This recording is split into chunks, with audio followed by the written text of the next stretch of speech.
Htwow July Season 2, Take 1. Hello, HTWOW listeners. You're about to listen to episode 25, the quarter century mark of HTWOW. July 2019 is the month, and we thank you for being here. Before we get to the fabulous content, which includes 3 brand new tunes that I've brought to the pod and 3 very old mall punk songs That's okay. that Toby has dug up from his iTunes that I think you'll find quite entertaining. We want to bring your attention to a couple of things. If you are a regular listener, we can't tell you enough that it's on you to help us grow this pod. Tell a friend, but most importantly, leave us a review on iTunes.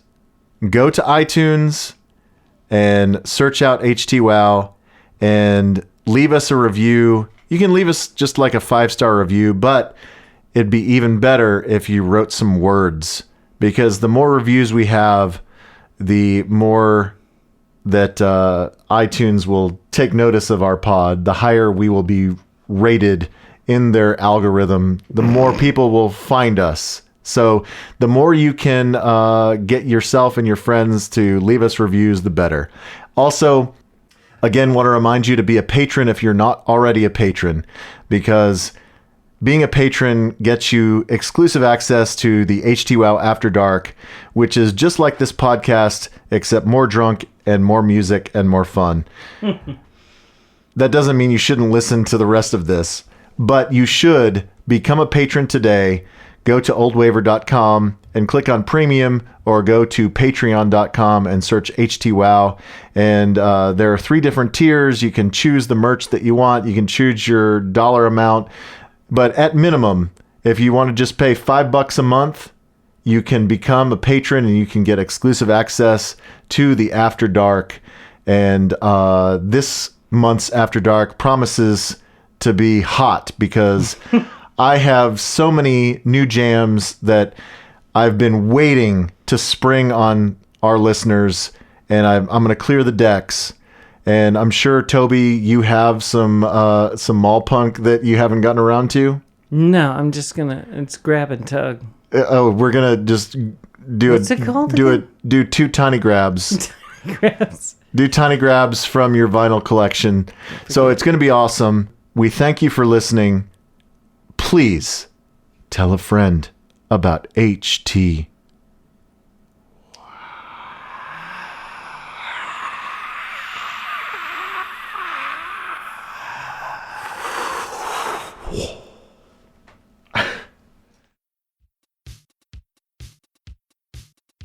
Play green plastic watering cans. You know people are gonna do that, Right? and play that one. Play that creep jam.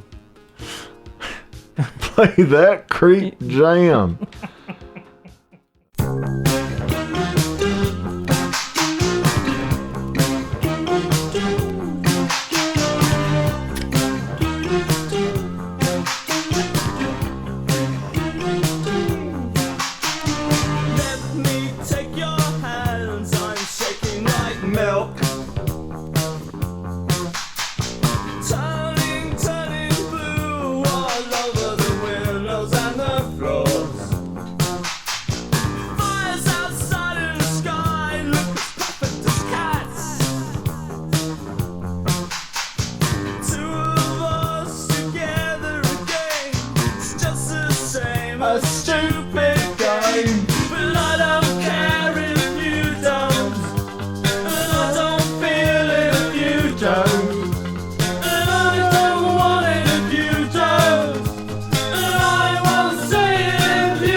Hello, HTWOWers. We are kicking it off. HTWOW July 2019. This is the 25th episode of HTWOW proper, not to be confused with HTWOW After Dark, but that's only if you're a patron. What's a patron?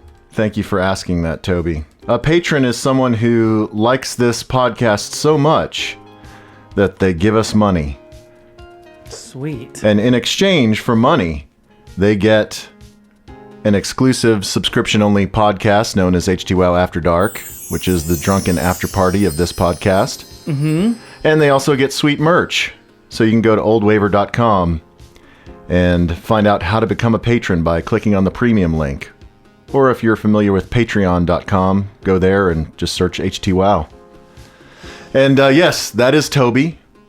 Hello, Dave. He is at Toby Pipes on Twitter. I am Dave. I am at Old Waver on Twitter. Collectively, we can be reached via the email at HTWOWpod@gmail.com. Or you could message us on the gram. That's what the kids do now. Yeah, HTWOWpod on the gram. Mm-hmm. You can slide into our DMs there if you'd like. I see what you did there. Yeah. And we are riding high off of the incredible success, really, of the last two podcasts. If you have been with us all along, you know. But if you're new to the pod, then you probably need to be told that in May, we had the fantastic Toby book report on the Pretty in Pink soundtrack. Yes. Which was it flew off the shelves on the internet. Did it? Uh-huh. And then last month, June, we had our first patron episode because patron Melissa, she was the highest level of patronage, and she got to choose the theme of a pod, and so she chose synthesizer music. And so we started out with a little bit of a book report, started in the 60s with popcorn, but then we quickly fast-forwarded to the 80s and got into some sweet jams from Depeche Mode, New Order, Pet Shop Boys, Thomas Dolby, and then we even got to Daft Punk. You know, I got the comments about popcorn. I didn't think that many people would know or remember that. Yeah, I don't think... That seemed to be a thing. I mean, I didn't know the name of it, and I had no idea who recorded it, but it's one of those that you've heard in your life. Yeah. And so, yeah, I think people really enjoyed last month. So we have a high bar set. We'll see if we can live up to our own hype here in July. I have new stuff to bring you. One that is brand new to me, and then a couple that are old standbys that have new material. One that the song is brand new to you, or the band is brand new? The band is brand new to me. Okay. Cool. And you are doing some kind of book report. Not really. I don't have a lot of information on any of these bands, but since we did synth, I thought that I would go completely the other direction. And, we'll get there. Okay. We'll see. You might just hate it, but you'll be entertained. That's all we're trying to do, is entertain you for 2 hours plus in fits and starts. I'm sure it's rare that people listen from beginning to end in one sitting, but if you do, you're our champion. You are a champion.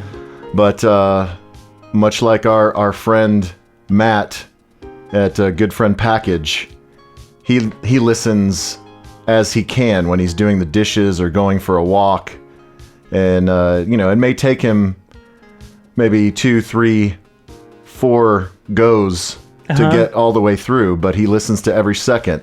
And so no matter how you listen, we appreciate you listening. And we would love it if you would tell a friend. By the way, what do you got there? Well, I was going to get to that, but first I was going to just reestablish the fact. If this is your first time, this is a song swap and a beer swap. So the concept behind this podcast is I bring 3 songs. Toby brings 3 songs. I bring a beer. Toby brings a beer. And we get drunk and we listen to music. And we talk. We have lots of laughs. Lots of laughs. It's just like we just can't stop talking because we haven't seen each other in a while and things just get out of control. Good especially times. when we have some cocktails and we're just like so loosey-goosey and fun-loving. Anyway. So now we need to thank Goodfriend Package, which is over on Peavy and Garland Road. I think I said Gaston last time, but it's Garland and Peavy. Okay. It's across the street from Goodfriend Beer Garden and Burger House. But they provide us our beer, and the beer is curated by Matt, one of the owners of Goodfriend. And so he knows the drill. He knows that we need to get drunk first, and then we need to recover second. So here is our first selection from Epic Brewing. Epic Brewing is out of Salt Lake City. And that looks like a serious beer bottle you have there, it's Dan. one of those, what do you call these? Like the size? Yeah, like it's like a single serve. Yeah, what do you call this size? I don't know. How many ounces does it say? It says 1 pint, 6 ounces. Oh, okay. So it's like a pint and a half, I guess, or a pint and a third. I don't know what this is called, but it's like the big It's bottle. the bigger bottle. Bigger bottle. Yeah. And this is entitled Big Bad Baptist Imperial Stout. And if you are concerned with alcohol content, this is 12.7%. Jeez. It says that it's a stout with cocoa nibs and coffee added and aged in whiskey barrels. People love to age things in a whiskey barrel, don't they? Look, it's another motor oil beer. I'm pouring it yeah. now. Wow. Looks fantastic. It does look good. God, wow, We have gross. 2. It is like emptying out a can of Pennzoil. Looky there. And we have another one of these in case you want it. Cool. Do you want Yoda? Give me guitar. Yeah, you get guitar. You I always get take Yoda. Yoda. Are we Cheers. tasting now. Cheers. Yeah, let's Cheers. taste this. To Goodfriend. Yeah, Woo! I can taste the. Did you say there's coffee in there? coffee and cocoa. Mmm. It's nice. It is nice. The aftertaste. It took a second, didn't it? Yeah, the aftertaste it is like a cup of coffee. Yeah. It has that nice mouth feel. coffee candy bar. I like this. I don't know if we can kill both bottles, but we'll try. We'll try. Woo! By the way, Goodfriend Package. It's a fantastic place to pick up beer to go. They have a whole wall of coolers, and they're beer experts, so they always have a rotating selection of the best stuff. Mm-hmm. And then they also have a coffee bar in there, so if you want to come get some coffee and do some work, there are tons of people there on their laptops, like, coffee shop style, just hanging out when I went there this morning. Mm-hmm. And they also have a fantastic kitchen where they do breakfast and lunch. And you said Sandwiches. amazing sandwiches. Sandwiches. I had a biscuit sandwich with sausage and egg this morning. Sounds delicious, Dave. It was really good. Are you going to tell everybody about our fancy new thing? Yes. Look at that thing. I know. So Matt surprised me today with I guess a little sponsor warming gift. It's awesome. Yeah, so It's a sponsor cooling gift. Did you see what I did? Yeah, you did. We've talked many times about how it would be so great to have a cooler here in the studio so we don't have to run to the kitchen when it's time to get another beer. Mm-hmm. And Matt has taken care of that for us. We have It's an Arctic cooler, one of the fancy kind, like a Yeti or a Yukon. I don't know how many different brands there are, but it's one of those fancy kind that true sportsmen have. Yeah, like if we wanted to camp or fish, we would put our fish in and we there. wanted things to stay cold for a week. Right. And so yes, it's a lovely Arctic cooler, and it has Goodfriend and High Tea with Old Waver branding on it, and it is filled with beer and their faces. Yes, and their faces. And so we posted this on oldwaver.com and also on our social channels, so you'll be able to take a look at that. So thanks, Goodfriend Package. All right, do you want to jump right into a tune? Because I have kind of an old favorite that we haven't heard from in a while. Yeah. Let's jump into it. Let's do this. It's curious because this band is a band that I feel like everybody who grew up in our era in the, late 80s, early 90s, that everyone is familiar with this band, but come to find out they really aren't. I'm speaking of the band called the Ocean Blue. Who have you run into that don't know of the Ocean Blues? Well, they're from Pennsylvania, Hershey, Pennsylvania, and they've been around since the late 80s, and they just put out, it's their first, second, third, fourth, fifth, sixth, seventh full length.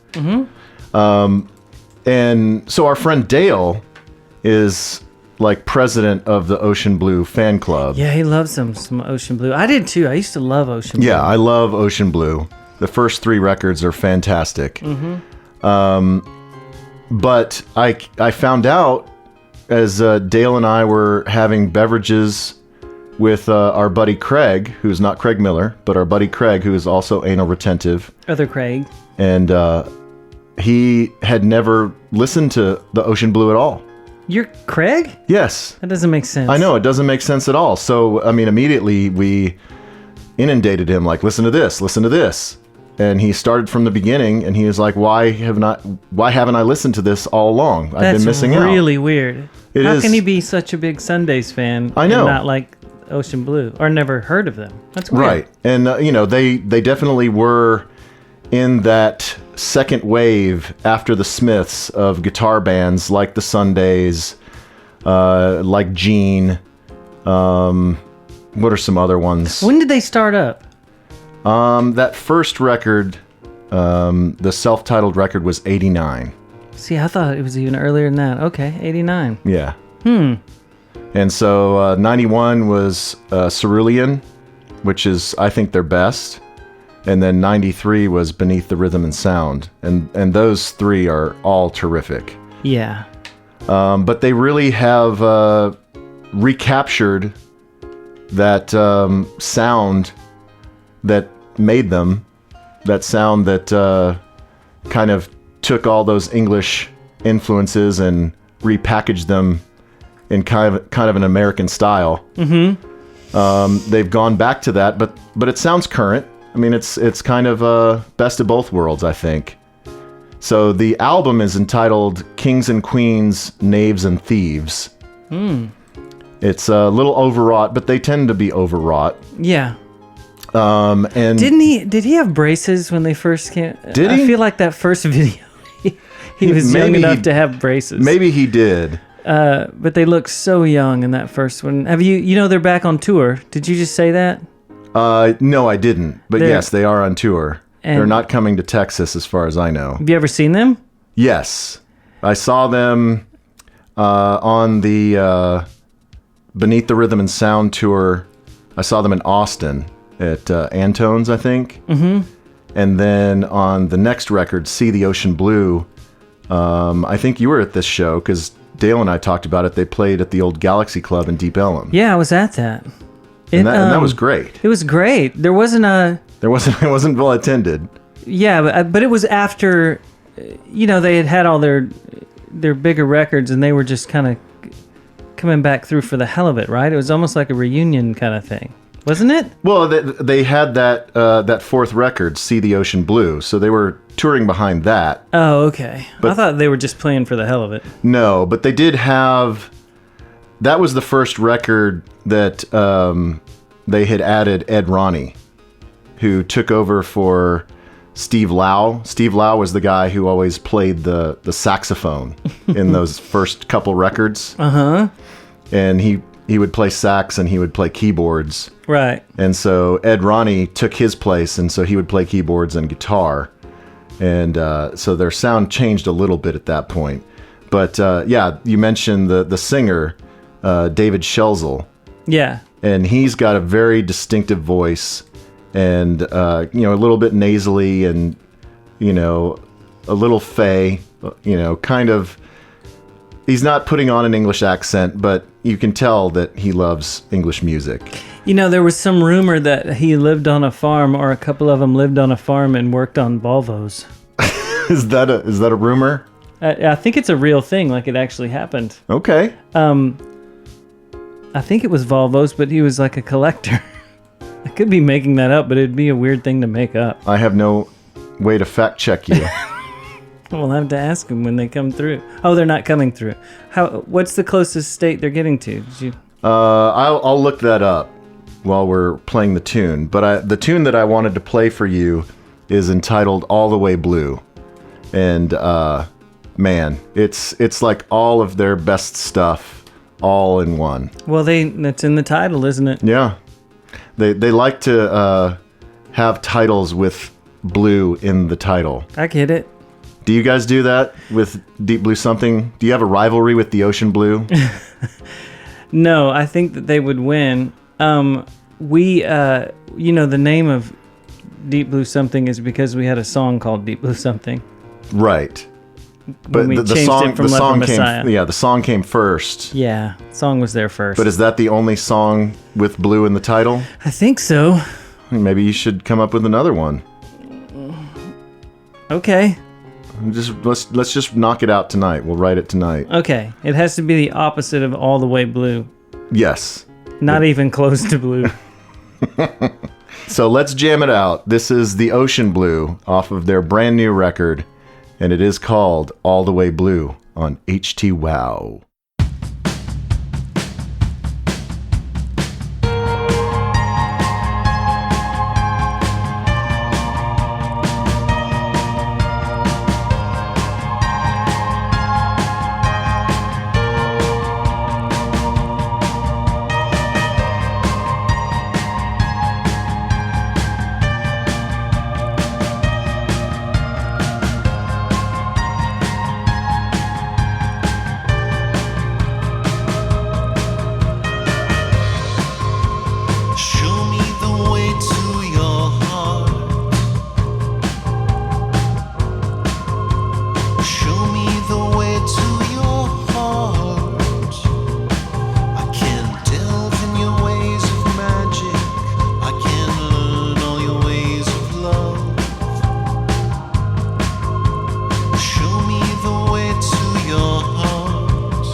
Man,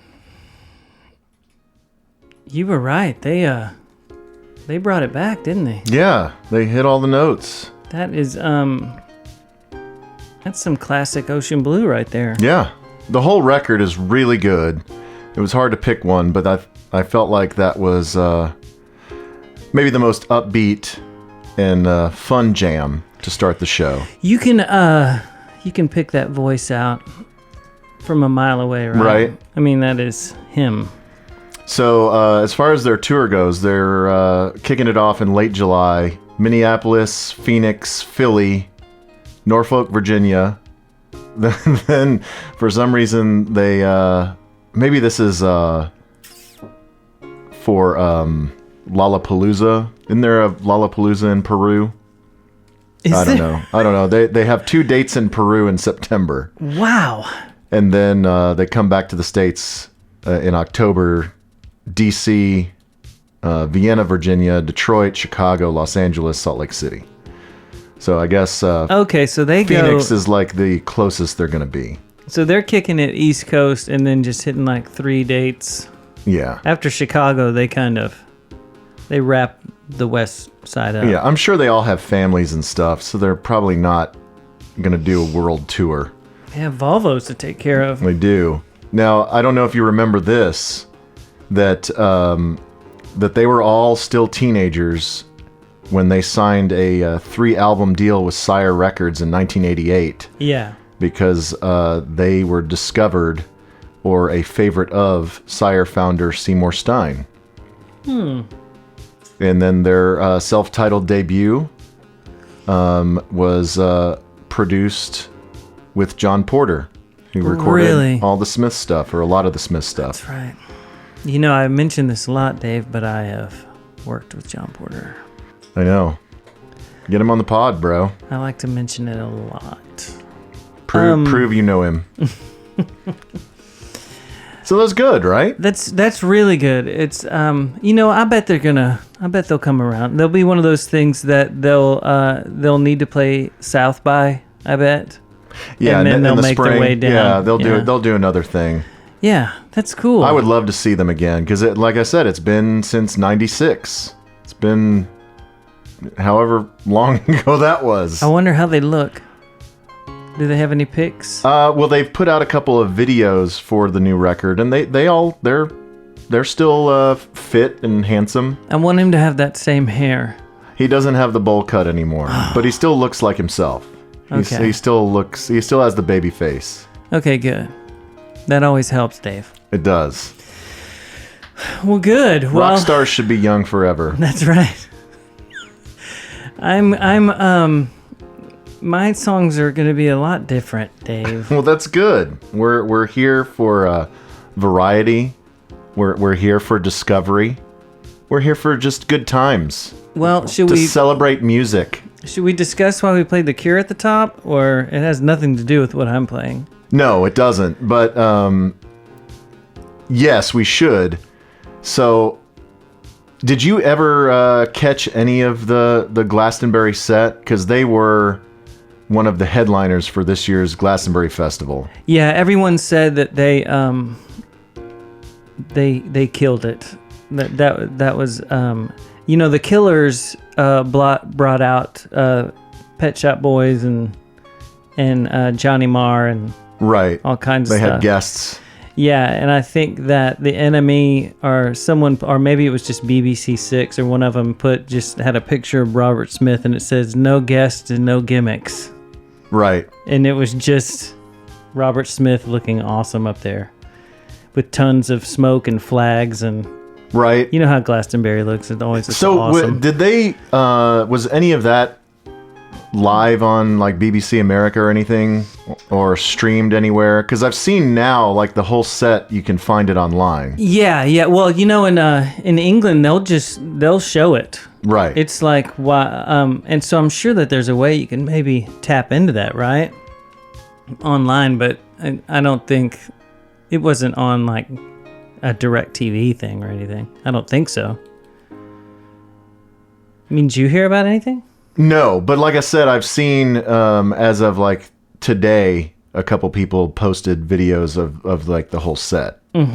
So it does exist. It is cool though that you can, if you live in England, you can kind of just watch Glastonbury as it's going. Pretty cool. But you know how they do? They delay it, and then one of those channels. What's the Access TV or one of those things will just show like Glastonbury for like 3 days or something like that. It's pretty cool. They'll only show like one song from a band, but still, it's pretty cool.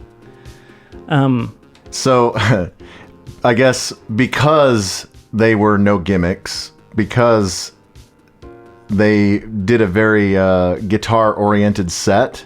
Because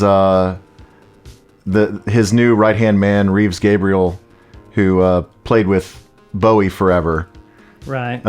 They both shred. Like, they take turns. They're both great guitar players. Well, people, Robert Smith doesn't get a lot of credit for being awesome guitar hero guy. Right. But he's really good. And remember, poor old Thompson used to be the guitar player, and he ended up in Led Zeppelin for a while, didn't he? Or something. Yeah, so I think people underestimate the guitar wankery that is involved with a Cure set.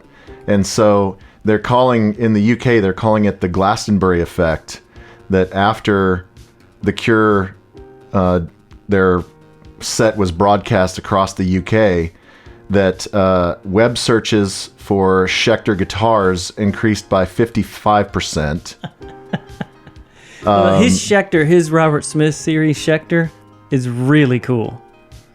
It's good. You see this black one right there, Dave? That's a Schecter. Nice. Isn't it cool? I like it. Thanks. You have so many guitars. I know. There was one online retailer in the UK that said their guitar sales jumped 16% following the Cure's headlining set.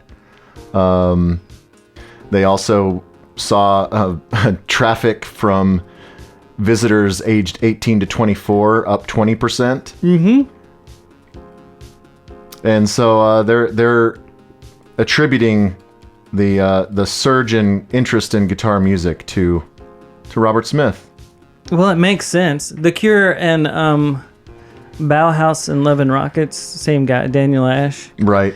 And Bernard Sumner. They met, when I was going straight synth for a while in my 8th grade, 9th grade years, The Cure brought me back. They made me start playing guitar again, Dave. Because The Cure makes it look really cool. Right. I mean, they do have the pop hits, but they also do the atmospherics so well. Yeah, they jam, but it doesn't. They make it not cock rocky. Right. You know what I mean? It's not. I don't know. It's always gloomy. It's always mopey. And they keep it good, and they can also keep it dancey, like the first number we played. Yes. I'm not too sure how many guitars are on that one. It's okay. But man, let's go to bed. Was that just a single? I think so. It doesn't matter. Also, it'll be, I guess, by the time this comes out, it'll already be in and out of theaters. But, and unfortunately, I'm not going to be able to go. But the Hyde Park 40th anniversary tour, or 40th anniversary show, is getting a theatrical release. Yeah, well, you don't have to see it, Dave, because you were there. I lived it. You were actually there. Yeah, I was just talking to my brother Todd on the phone, and he was asking if we were going to this. So you're acting like it's... what do you mean you're going to miss it? Like, do they not show it for a while? Is it like I think it's a one night only thing. You're like a show. Yeah, I think it's a one night only thing. So in Dallas, it's playing at the Angelica, I believe. And I thought that you were going to get somebody to, like, we were going to do a show from the Cure thing, the movie. I never took that on as a to-do. How come we're not doing that? It seems like something we should do. I can't be there because I have my kid. So. Oh, what day is it? It's on. It's this Thursday on when we're recording the pod. Why is there some reason why it's that day? Does that mean? I have no idea. Oh, okay. No idea. But yeah, it's the entire show, and shot on film, totally directed and by the guy that does all the Cure visuals, and it's supposed to be awesome. Although our aforementioned friend Dale said he's going to be distracted the entire show looking for my giant head in the crowd. You know what? I could maybe see it. But I'll be in Denton on Thursday. Well, you need to try and connect with Craig and Dale and see if you can make it. Make them go up to Denton and see it at the old... Is it going to be in Denton? I don't know. Vista Ridge Mall? What, is that the name of the mall? No, it's Music City Mall, so maybe they'll have it. What's the Vista Ridge Mall? Music City Mall. Oh, it's what it used to be called? No, that's what it's called now. That's what I mean. It used to be Vista Ridge. Okay. Yeah, it used to be Vista Ridge Mall. I'm surprised I remember that. Oh, malls, Dave. Remember those? Yes. We will talk about malls in a little bit because I want to talk about Stranger Things 3. Well, my first song goes along with malls a little bit. All right. Because it kind of... Did you ever come across as a sort of a new wave kid? You know, there were a lot of spin-offs of new wave. Right. And I don't even know if this is a spin-off. This was maybe around the origins of it of punk were there way before. But then there's an American punk, like a LA punk thing. Okay. Do you have any history with American thrash punk? I don't think so. But you got to admit, if you were at like the cool record store, there would be posters up for like Black Flag. Right. Or like this first band I'm going to play, Suicidal Tendencies. Oh, right. Yeah, absolutely. If you went into Spencer's Gifts, there would be posters and T-shirts for Black Flag and Suicidal Tendencies. Yeah, like if your buddy had a blue jean jacket that had like a Jesus and Mary chain patch, he might have a Dead Kennedys patch. Right, or the Cramps. Yeah. The Cramps are actually pretty good. This seems to be, this type of music was more of the skateboarder. Like at the mall, the skateboarder kids were into this kind of stuff. The kids who would draw the Stussy logo on their book covers. Was Stussy around back then? I think so. And they all read Thrasher magazine. Yeah. Well, I don't know what made me think of this, but I decided that I should play 3 American punk, mainly California. One of them's from Pennsylvania, I think. But there's a little humor in these songs, and I don't like the funny usually in my music. Yeah. But if you're going to play punk stuff, and American, this kind of California punk isn't like the Sex Pistols. You know what I mean? Uh-huh. Or, I don't know, The Damned or something like that. That is a little bit more serious, kind of kick your neck kind of punk stuff. This is more, has a little bit of they have some humor in it. Right. I mean, they're riding skateboards. They're having fun. They don't totally hate the world. Yeah. What's your history with skateboards? I never did it. I mean, I tried a couple times when I was a kid, and I knew that it was not going to end well. Well, to me, we both kind of, tell me if this is right with you. You remember there was like the 70s skateboards that were the skinny ones? Right. And you would kind of, there weren't like half pipe things. Your like main risk with the skateboard was going down a hill. Yeah. Like a steep hill? Yeah, and that was my first experience with a skateboard, was one of those skinny skateboards in a friend's steep driveway.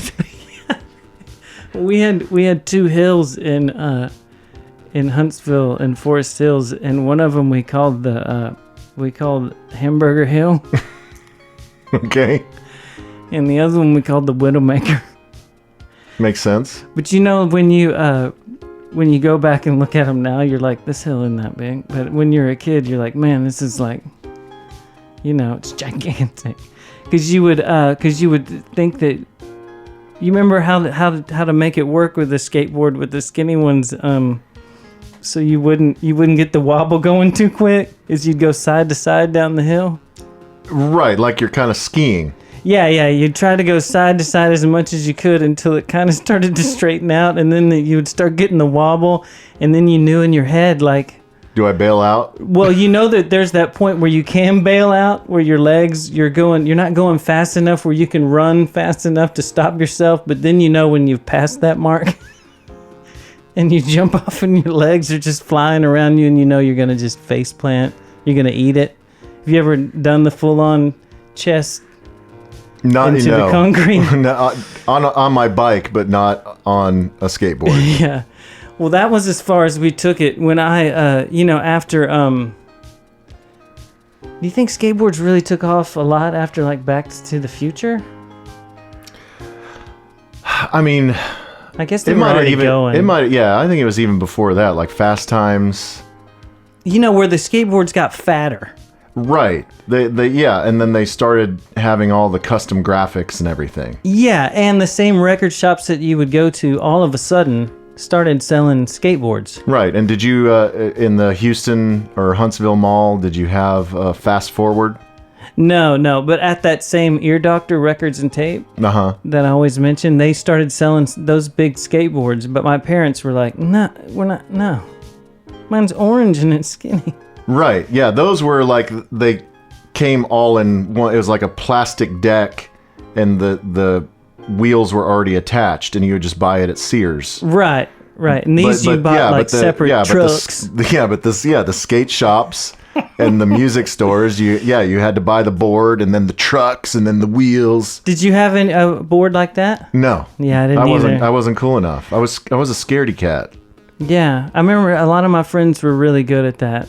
And nobody back then wore helmets or pads. No, there was nothing. And they would just drop into those half-pipe things. And it only takes you one time to get up to the top of one of those things and go, look, I've wrecked on a skateboard before. This is going to happen. Right. So I've never done the half-pipe drop-in, roll to the other side bit. I'm guessing you didn't do that. No, never. Well, never skated in an empty pool. Yeah, exactly. It just seems like an awful idea. But anyway, those kids were listening to this kind of music, and it was still cool, I guess. It just wasn't our thing. Yeah, I mean, I think there was some crossover because it's another subculture. Yeah, well, tell me if this song was a crossover for you, because it definitely was. For like, I played all three songs that I'm playing are something that I would have played in my car. Okay. Even though I wasn't drawing a suicidal tendency thing on my book cover. You know what I mean? Or a Dead Kennedys thing on my ankle. Do you know what Suicidal Tendency song I'm gonna play? No, I don't. Do you want to tell me, or do you want to just hit play? But it's called Institutionalized. Do you want to hear it? Let's kick it. Let's kick it down. It tells a story, Dave, so get ready. All right, I'm gonna take notes. All right, buckle up.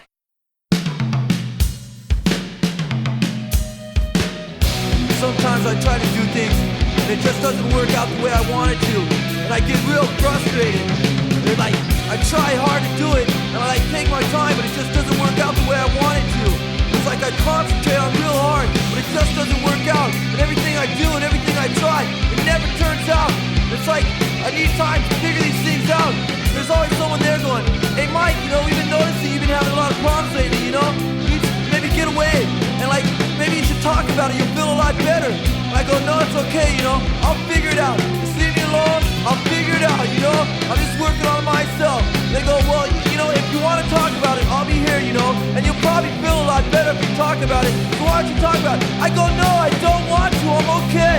I'll figure it out myself. But they just keep bugging me. There's pills on the side. It's gotta be institutionalized to come and bring what's left side. You will not have anything, I'm afraid what you can steal away. I'm not crazy, institution. You're the one that's crazy, institution. You're trying to be crazy, institution. They stick me in an institution, said what's the only solution to give me the professor to take me from the enemy myself. was in my room, and I was just like staring at the wall, thinking about everything. But then again, I was thinking about nothing. And then my mom came in, and I didn't even know she was there. She called my name, and I didn't hear her. And then she started screaming, Mike, Mike! And I go, what? What's the matter? She goes, what's the matter with you? I go, there's nothing wrong, Mom. She goes, don't tell me that. You're on drugs. I go, no, Mom, I'm not on drugs. I'm okay. I'm just thinking, you know. Why don't you give me a Pepsi? She goes, no, you're on drugs. I go, Mom, I'm okay. I'm just thinking. She goes, no, you're not thinking. You're on drugs. Normal people don't act that way. I go, Mom, just give me a Pepsi, please. All I want is a Pepsi. And she wouldn't give it to me. All I wanted was a Pepsi. Just one Pepsi. And she wouldn't give it to me. Just a Pepsi. See what you're doing with the things. Not really back to CFC. Just yucky. Just lazy. It's the good now. Crazy. I'm not crazy. Institution. You're the one that's crazy. Institution. You're driving me crazy. Institution. They stick me in an institution. Said it was the only solution to getting in from that love. Protecting from the enemy myself. I was sitting in my room, and my mom and my dad came in. They pulled up a chair and they sat down. They go, Mike, we need to talk to you. And I go, okay, what's the matter? They go, me and your mom, we've noticed lately you've been having a lot of problems. And you've been going off for no reason. And we're afraid you're gonna hurt somebody. And we're afraid you're gonna hurt yourself. So we decided that it would be in your best interest if we put you somewhere where you can get the help that you need. And I go, wait, what are you talking about? We decided my best interest? How do you know what my best interest is? How can you say what my best interest is? What are you trying to say? I'm crazy? When I went to your schools, I went to your churches, I went to your institutional learning facilities. So how can you say I'm crazy? Say to go to pick my brain, leave me suffering at my face. By the time they pick my head, better lady, I'll be dead. I'm not crazy. You're the one that's crazy. You got me crazy. They take me in an institution. Say what's the only solution to getting in from that love. Protecting from the enemy myself. Doesn't matter. I'll probably get hit by a car anyway.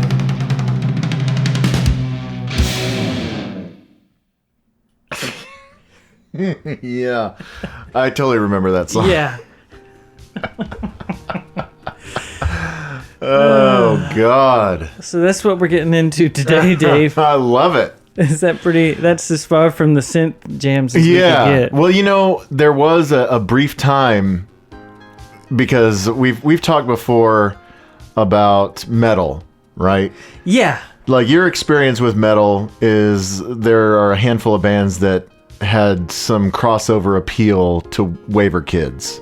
Right. There was some early on metal before I found out about, you know, Depeche Mode and things like that. But I came up as a metal kid. Yeah. Like, I went from top 40 as an elementary schooler to discovering metal as a junior high kid. And I did dabble in this kind of punk because it did have, with the double kick drum and the because this is guitars. Around like 83, I guess. Is it that early? 83, 85? I'm gonna have to look it up. But I did have friends who were into this, and I did listen to. Like I said, I remember that song. They all had that look, which was still cool. Like you would run into them at the record store. Right, the flannel and the bandana over the eyebrows. Yeah, and they're just kick pushing everywhere on those skateboards. I mean, Yeah, you're right. It's 83. Seems early. I mean, that's pretty early. I think they went through a lot of members of this band, but the singer's still around. But they had that look like they were in what was that Cypress Hill? Yeah, they had that Cypress Hill look. Before Cypress Hill. Do you think it was? Oh yeah, Cypress Hill was 90s. Like in the video, they're in one of those in a hoopty car with the bandanas and the hat. Yeah, it's like a Southern California Vato look. Yeah, that's exactly what the whole video looks like. And there are dudes just riding skateboards, like jumping off of things all around them. Yeah, I mean, that look never changed. It lasted from the early 80s to the early 90s. It's still around, I'm sure. Yeah. But yeah, they all look like Eazy-E. Right? But yeah, I kind of, I had that in the car. That's a good one. I never would have thought to ever listen to that song again, but it tells a story. I know, just... I went to your schools. I went to your churches. You just need to talk about it and maybe you'll feel better. The Pepsi thing is always really weird. But yeah. All right, so that's what we're getting into today, Dave. That's a great start. I really, really love it. And it is exactly opposite of last month. So, yeah. See, we're not one-trick ponies. Yeah. We can expand our horizons as well. I gotta say, the whole Black Flag thing, that 4-bar thing, that's pretty cool looking. It's a great logo. Yeah, a lot of their stuff was pretty cool. They always had cool posters. You said you're not playing Fugazi. No, but the next thing I'm gonna play, I think the dude from Fugazi was in the mosh pit of the Saturday Night Live appearance that was famous for this next band. Okay. Yeah, I'm excited to see where we go from Suicidal Tendencies. The next one's a little bit more classic punk, but it's still LA punk, but yeah, we'll get there. Yeah. We'll get there. This is somewhat new territory to me because it's a genre that I dabbled in but I never really took to and never really understood. I'd never have full albums. They would be on like a mixtape. Right. That I got from someone else. That makes sense, right? Totally makes sense. How are you doing, by the way, on your Big Bad Baptist? I'm doing pretty good. Look. Should I open the other one? Well, let's try that. Well, what do you think? I feel like we should, I think we should open the other one. Because I'm almost to the bottom of mine. I'll finish mine, and I will fill my cup to the brim, and then I will just give you what's left over, so you don't have to have a full one. All right, well, let's finish them. Are you ready? You want to slam it? Yeah, we can do it.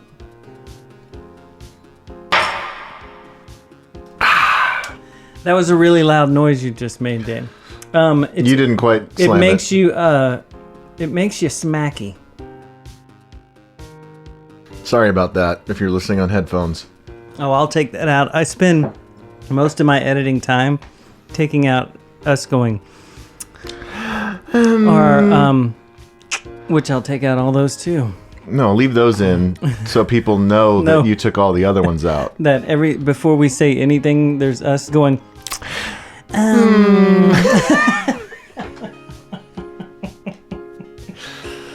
Yeah. Oh, man. Yeah. Summertime, Dave. We're in the heat of it, bro. We're playing some California punk music. Yes. So you can go skate down Venice Beach and listen to HTWOW. All right, so we're going to... That's funny you said, they're from Venice Beach. Are they? Yeah.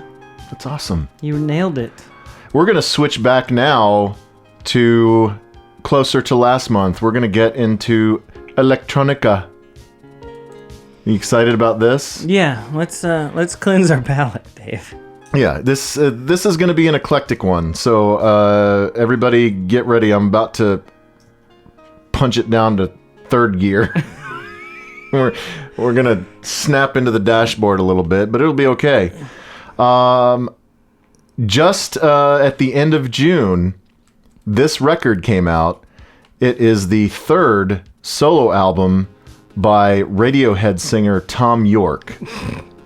Now, I asked you, because I was on the fence on whether or not to play this, because Radiohead is divisive enough, but then you take Thom Yorke solo, and that's even more divisive. Like, I think not every Radiohead fan likes Thom Yorke by himself, because Thom Yorke by himself is even weirder than Radiohead. Yeah, and he also could go... There's a couple of different ways he can go here, because he can get real folky. Right. But he also can get real, just play a loop and do his... Yeah. You know, that stuff. Yeah, and this is, in a way, that, but it's better. I listened to this with very low expectations, and then I was pleasantly surprised. That's great. I mean, it's definitely loopy and glitchy, and to a degree what you would expect from Thom Yorke, but it also has some song structure and some moments that make you kind of sit up. Well, he's getting older. Maybe Right. he's sort of like, you know what? I need to make a song out of this. Well, he collaborated with this for this project with longtime Radiohead producer Nigel Godrich. Yeah, they those two, They're besties. they're besties. And so Thom Yorke would kind of do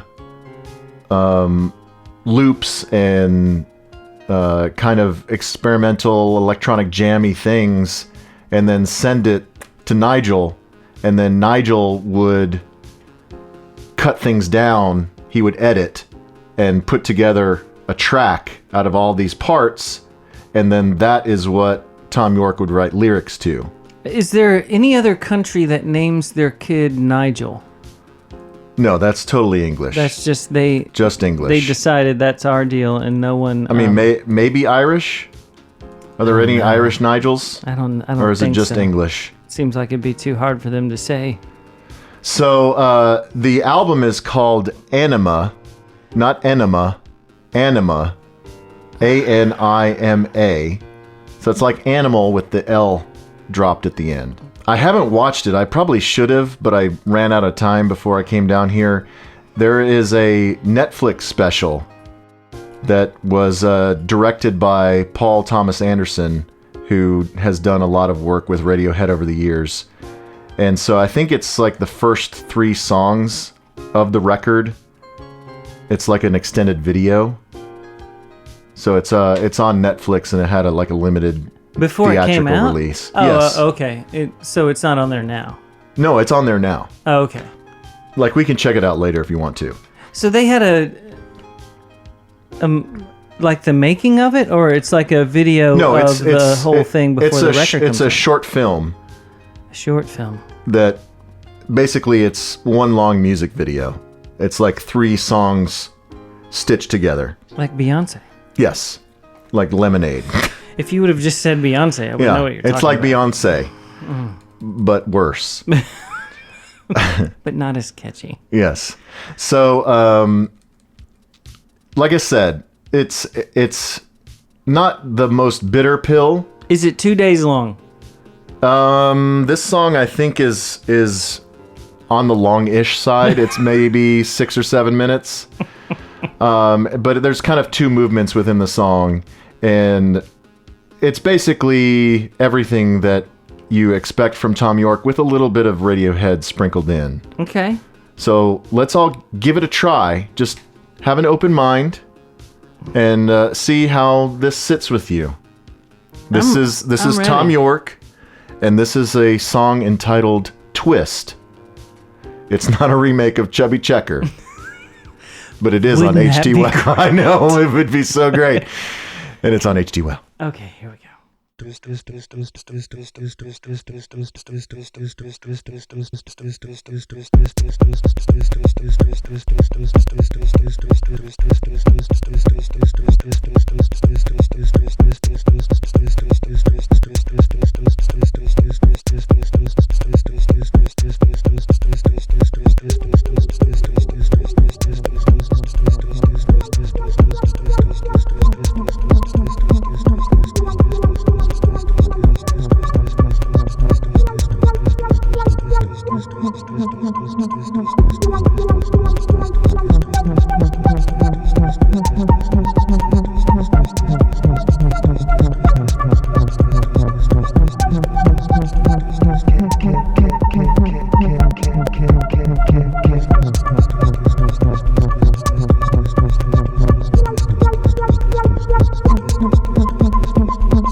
to recall it. The more I left brought it.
It's scary at the end. I know.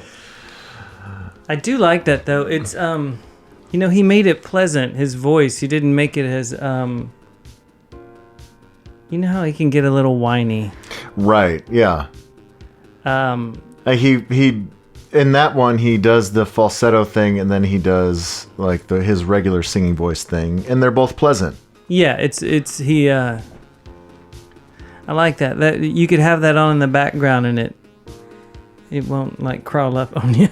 Yeah, I was talking about this with some friends of ours the other night, and it's good house cleaning music, or good fucking music. Wow, can we say that on the air? Yeah, I mean it's a podcast. We can say whatever we want. I know. I'm just kidding. We have the parental advisory notice on our. Do we have that? Yes. Wow. Because we have adult content, as you just heard. We're like 2 Live crew. Yes, that's true. That's totally true. So, not totally failed, is what you're telling me.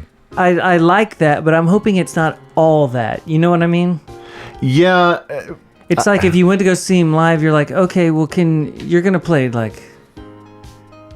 a couple of songs, right? I don't know what his solo live sets are like. If he does any Radiohead stuff, or if it's all. Well, what's the solo album stuff. sound like? I mean, it's a lot of that. There's a couple of tunes. There's one tune that I'll play on the After Dark called "Impossible Knots" that has a cool bass line, and it's a little bit more of a kind of a traditional song. Could be a Radiohead song. Yeah, I mean, don't get me wrong. I don't want him to sit down with an acoustic and sing a song. Right. You know, no one wants that. But, you know. It's atmospheric. It's, like I said, it's house cleaning music. I like to house clean. Or if you're just, if you're going for a long walk and you just need something in the background. It's good. It is good. I'm glad. And, he is one of the headliners at ACL. Like, he is doing a full-on tour behind this record. He's doing his solo is a headlining Yes. thing? Huh. Yeah, let me look it up. Hold on. Play green plastic watering cans. You know people are going to do that. Right. And play that one. Play that creep jam. Play that creep jam. Yeah, so let's see.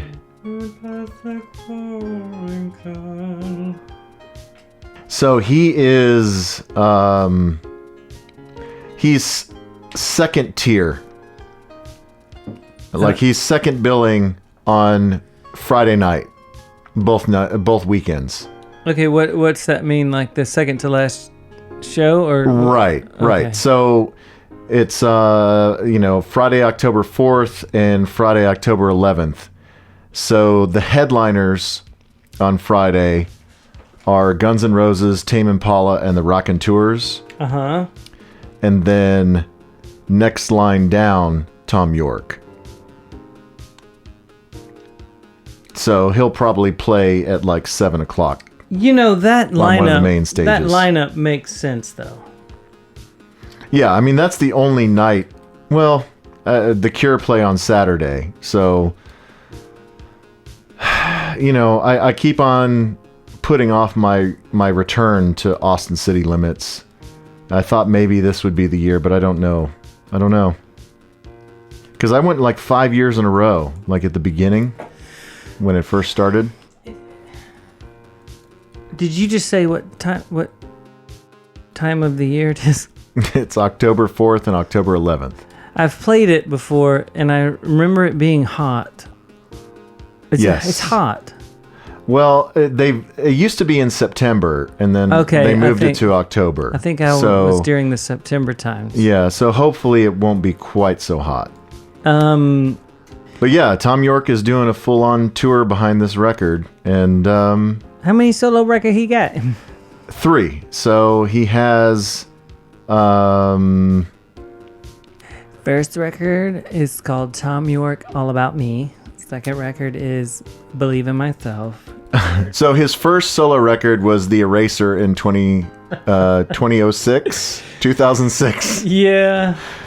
Baptist bastard. Were you into that one? That was okay. It was okay. I didn't listen to Tomorrow's Modern Boxes at all, which came out in 2014. It's a modern box. I don't know. He also did the soundtrack to Suspiria. It was like that remake of that old weird movie. I don't know. You really know how to set it up. I really do. But then he also did. He had his side project Atoms for Peace. Do you remember that? No. Atoms for Peace. Let me go back to that. Is it ADAMS? You know, ATOMS. It'd be cooler if it was just dude's name Adam for peace. Like you can only join if your name is Adam. Yeah, so it was Nigel Godrich and Flea and drummer Joey Warnaker of Beck and REM. It's funny that you mentioned Flea, Dave. Are we playing some Red Hot Chili Peppers? No. That will probably never ever happen on this podcast. You're predicting that? But Flea had a tiny run as the bass player for the next band that I'm going to play. Really? Pre Red Hot Chili Peppers? Or during? It might be during the beginning of the Red Hot Chili Peppers, but Flea was in this band for a second. All right. How are you doing on your Big Bad Baptist, by the way? I'm doing good. Because we're due to change it up. It's a butt kick. Yes. I'll tell you that. This is I keep looking at our cooler. It's for real. Yeah, it is for real. It's like we need to go sit by like some... We need to go boat to boat. Yeah, or just like our tube to tube. You know what I mean? You need to throw that in the middle of its own tube. Yeah, like that one gets its own tube and we all tie our tubes around it like a daisy chain. We just tie it up. Mm-hmm. Like a daisy tube. Mm-hmm. Go down the river with that thing. You think that thing floats? It looks like it does. I bet it does. It's got some insulation in there. Are we going to keep that tag on it like Minnie Pearl? No, we can take that off. No, let's keep it. I think he maybe left that on to prove that it was new. Like that he didn't just take an old one that he had and put stickers on it. Where'd he get the stickers of their heads like that? I don't know. Can we do that? I guess we could, but he said that they just had those and... Man, they're handsome. They are. Josh and Matt, handsome bros. They are. They look like they could be on like a hunting show. Mm-hmm.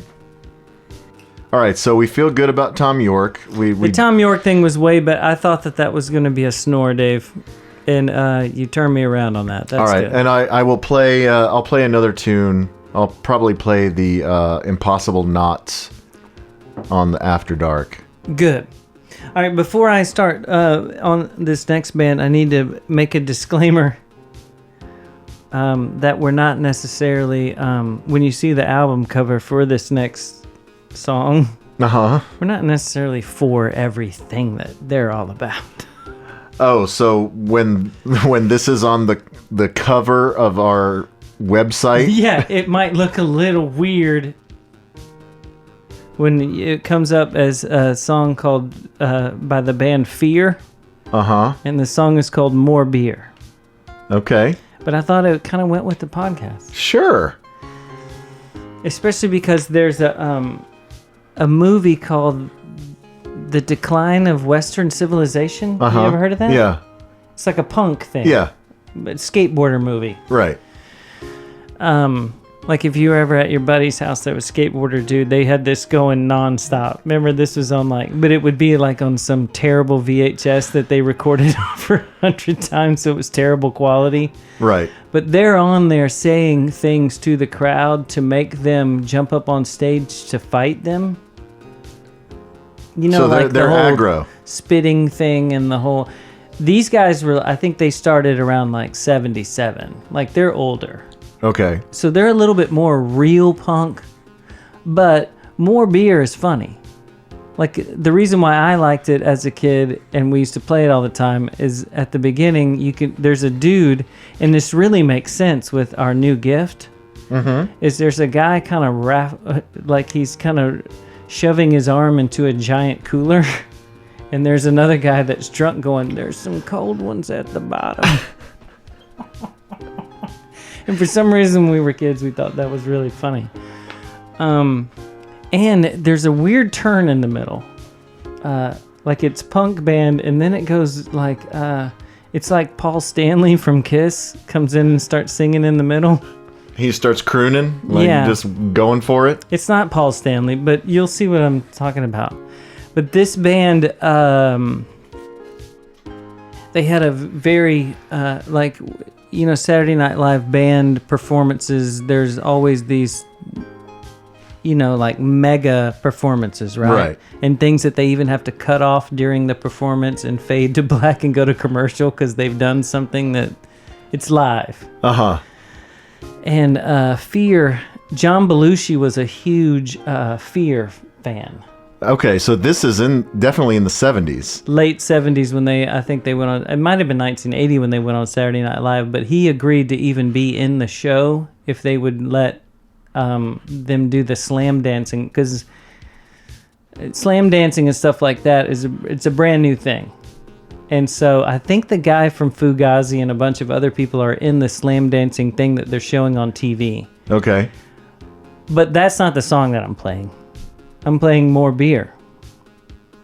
Have you ever heard of any of this? I've never heard of any of this, but it's great because on the other side of this, we're going to have more beer. Okay, good. Well, let's play this and then decide what we're going to do. But the best part of the song is the very beginning sample of them looking for colder beers in the cooler. They didn't have an Arctic cooler back then. They didn't. So there's It's probably a styrofoam cooler that they bought at Stop and Go. Yeah. Are you ready? Yes. All right, let's play it. I can't wait to hear what you think of this number. This is a band called Fear. Once again, we don't believe in all of their political beliefs. Here we go.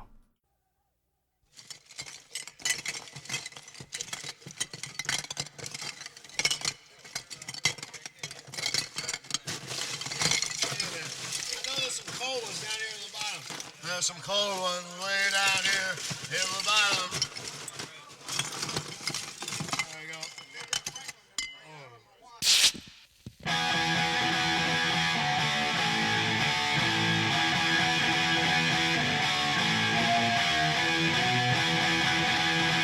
More beer! More beer! All I want is more beer. More beer! More beer! All I want is more beer, more beer. I go to work and I'm dying of thirst. All I want is more beer. Running to the kitchen, I tear off my shirt. All I want is more beer. Open up a six-pack, I'll be down in it first. All I want is more beer. I can open up and finish faster than you. All I want is more beer. Gonna kill a case or maybe two. All I want is more beer. If there was no more beer, then what would we do? All I want is more beer.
Jesus Christ.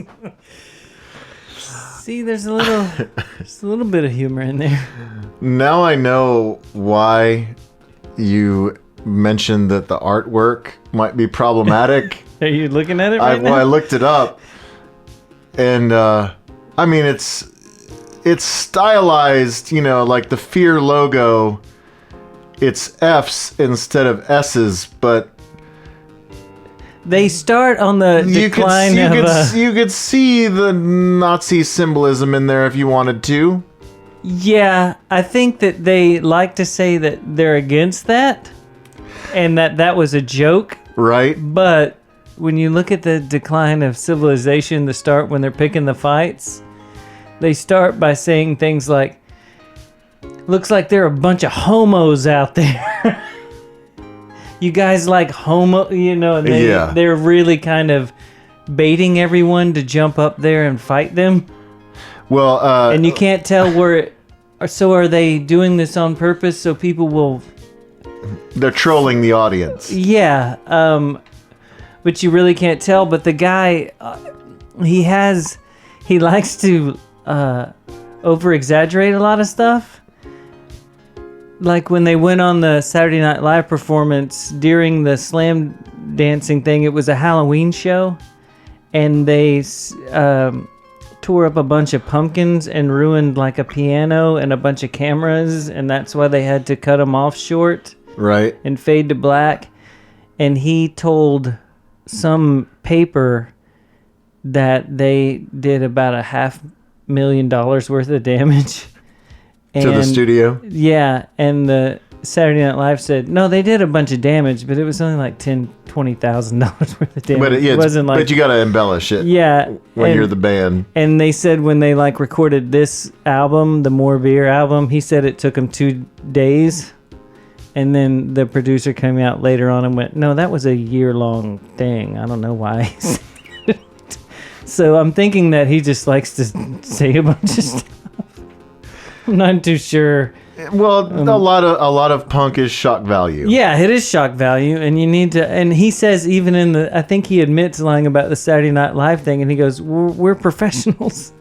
We can't just do $10,000 worth of damage. It easily needs to be $500,000." So, in addition to More Beer, other highlight tracks off of the album More Beer are "Have a Beer with Fear." Bomb the Russians. There's something called Waiting for the Meat. There's something called Beef Bologna or something? No. What's the song they played on Saturday Night Live? I have no idea. See if you can find that, because I want to say that one of their songs is called like Beef Bologna. Well, the lead track off of More Beer is entitled "The Mouth Don't Stop." Parenthetically, the trouble with women is. Once again, we're not behind all of their beliefs. Right, we're just showcasing their music. I just really like the More Beer song. Yeah, okay. Beef Bologna, New York's All Right on Saturday Night. Yeah. Yeah, supposedly that was one of their big songs. I think that was maybe off of the first record. Yeah, I don't know their history, yes, okay, like Echo and the Bunnymen or something like that. So their first record was released in 1982. It was called The Record. But they're from like 77. And Kurt Cobain listed their debut album as one of his top 50 all-time records. But yes, the one of the headline tracks off of this was Beef Bologna. Mm-hmm. There was also New York's All Right if you like saxophones. Yeah. Well, they started off the Saturday Night Live set by saying it's so great to be back in New Jersey, to make everyone boo, and then they were like, yeah. Oh man. Yeah, good stuff, right? But you gotta like a true punk band that wants people to get up and fight them. That's fun. Yeah, I mean, I'm sure that. Okay, sorry, I just saw this that their debut record was reissued in 2007 with the single Fuck Christmas as the bonus track. Man, they need to calm down. What is wrong with them? But, I'm sure that people who are punk fans are like, well, of course. Well, see, you guys are stupid. Yes, Fear is, they're like entry-level punk, and this band are so much cooler than Fear. But we're just, we're coming from where we come from. Well, at least it's a little bit more real punk than...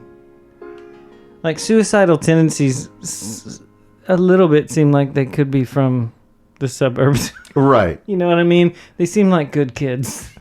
They're just saying, like... Good kids that just dress like gangbangers. Yeah. You know what I'm saying. Yeah.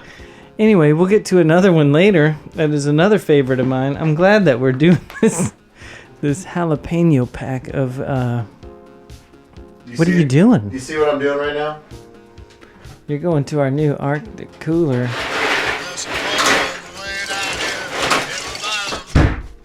Wow. What do you got here? We're ready for beer number 2. Jeez. 3 Nations.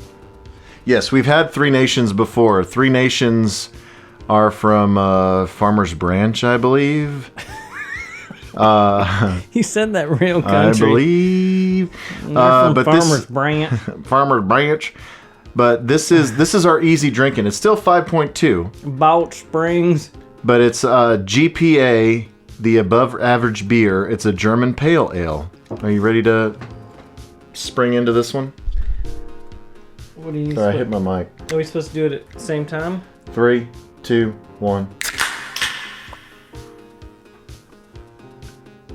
I like I haven't tasted it yet, but I love that they just went plain with the description as the above average beer. Mm-hmm. Because we're like the above average podcast. Or extremely average podcast. The slightly above. We just need the word slightly before above. What's in a GPA? The unadventurous say midterms, flashcards, and all-nighters. We take a more radical approach. After all, who cares what you graduated with?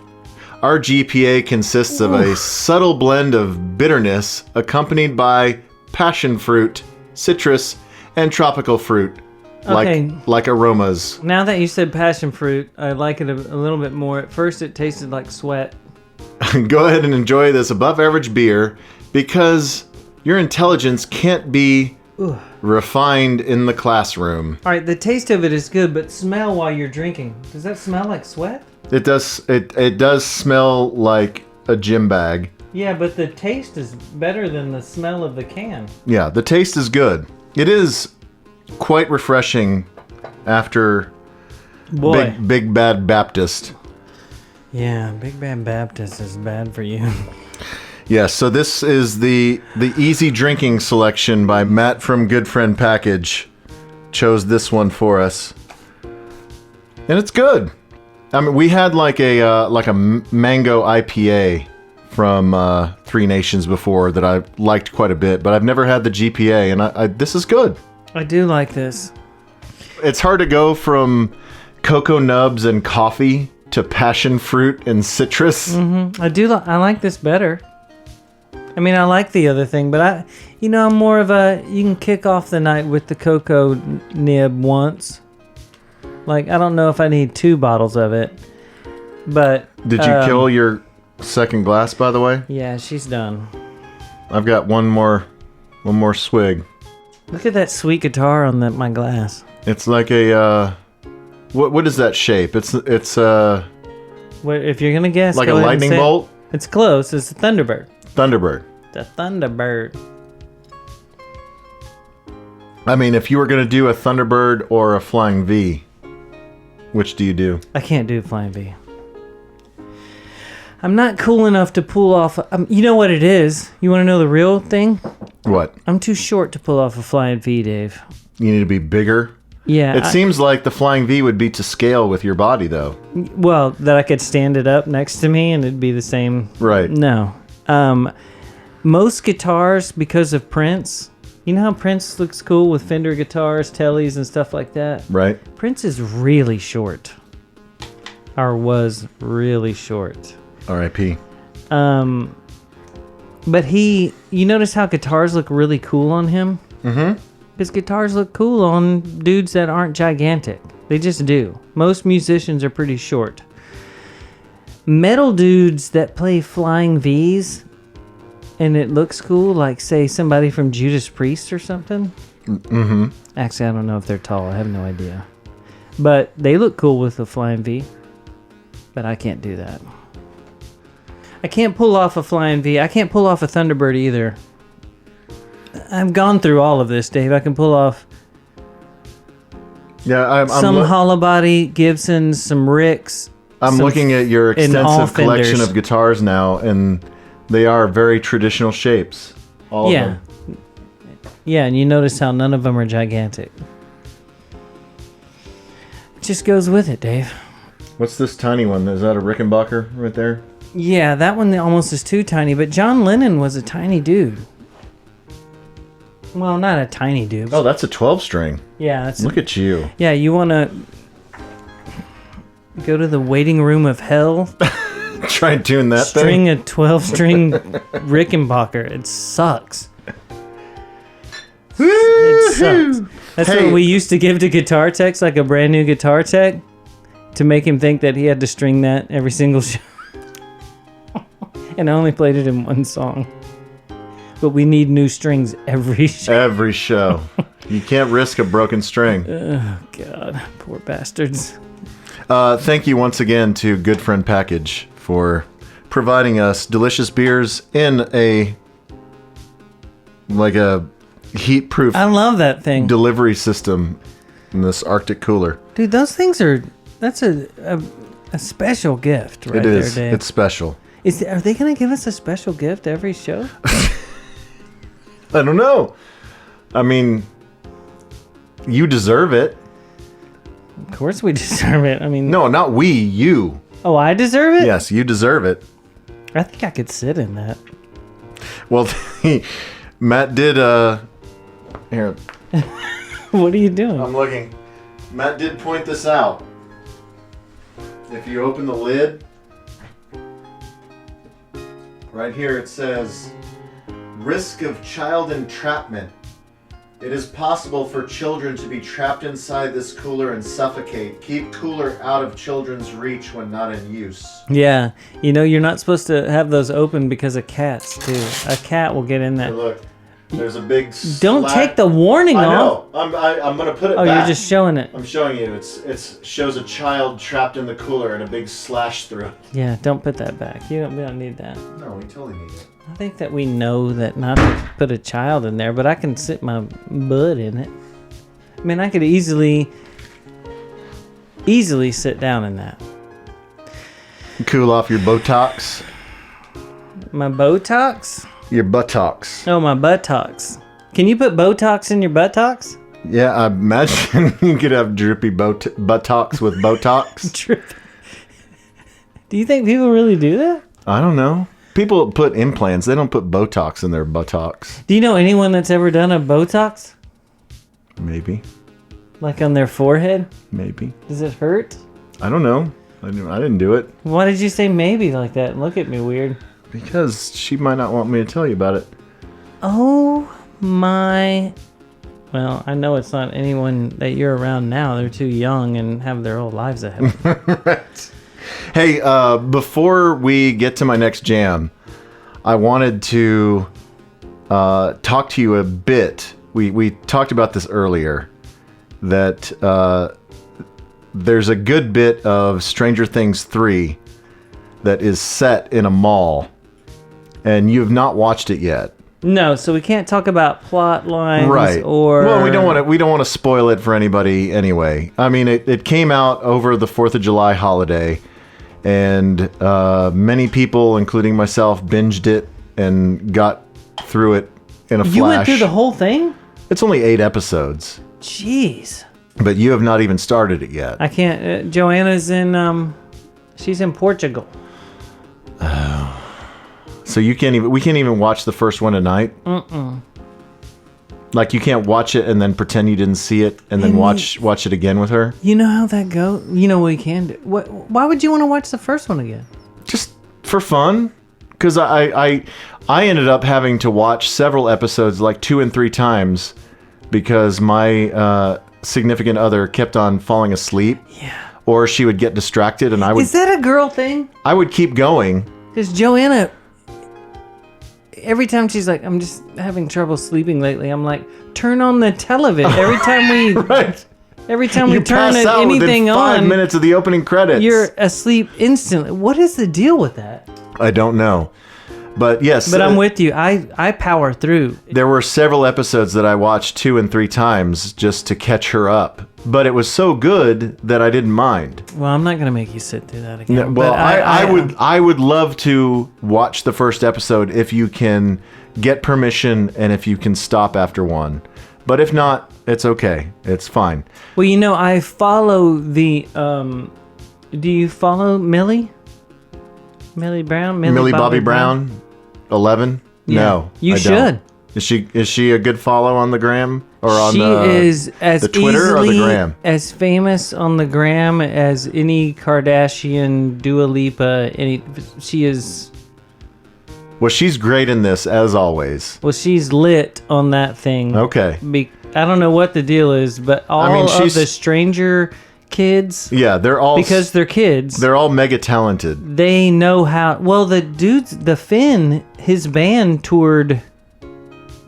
What's the name of his band? I don't remember, but Finn Wolfhard. Yeah, I followed him because I wanted to see all of their, like, after shows party stuff. Yeah. Like, it's awesome to see those guys doing that. Yeah, well. it's crazy. Really cool. It's crazy how accomplished and successful they are at like 13. Yeah, they're talented people. She works for like UNICEF now and I know. all this crazy shit.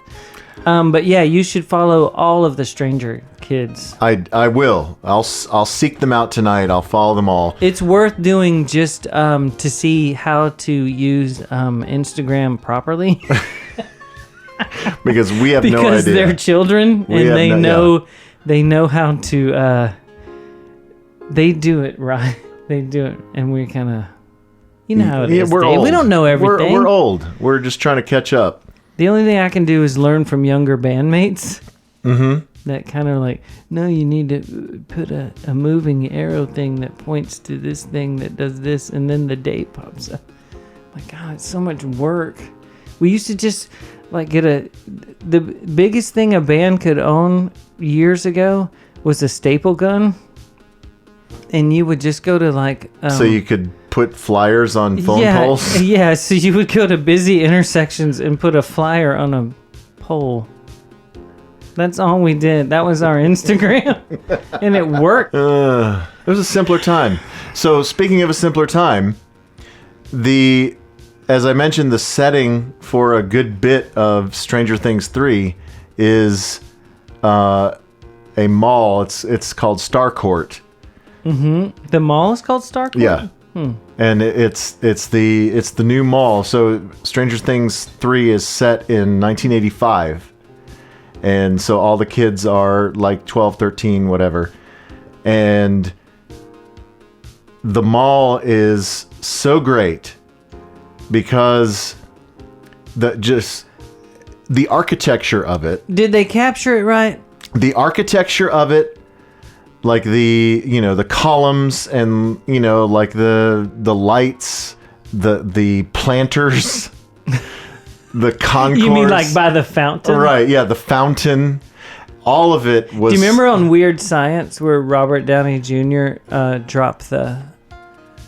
Like the Slurpee? Yeah, the Slurpee over the ledge onto the... Yeah.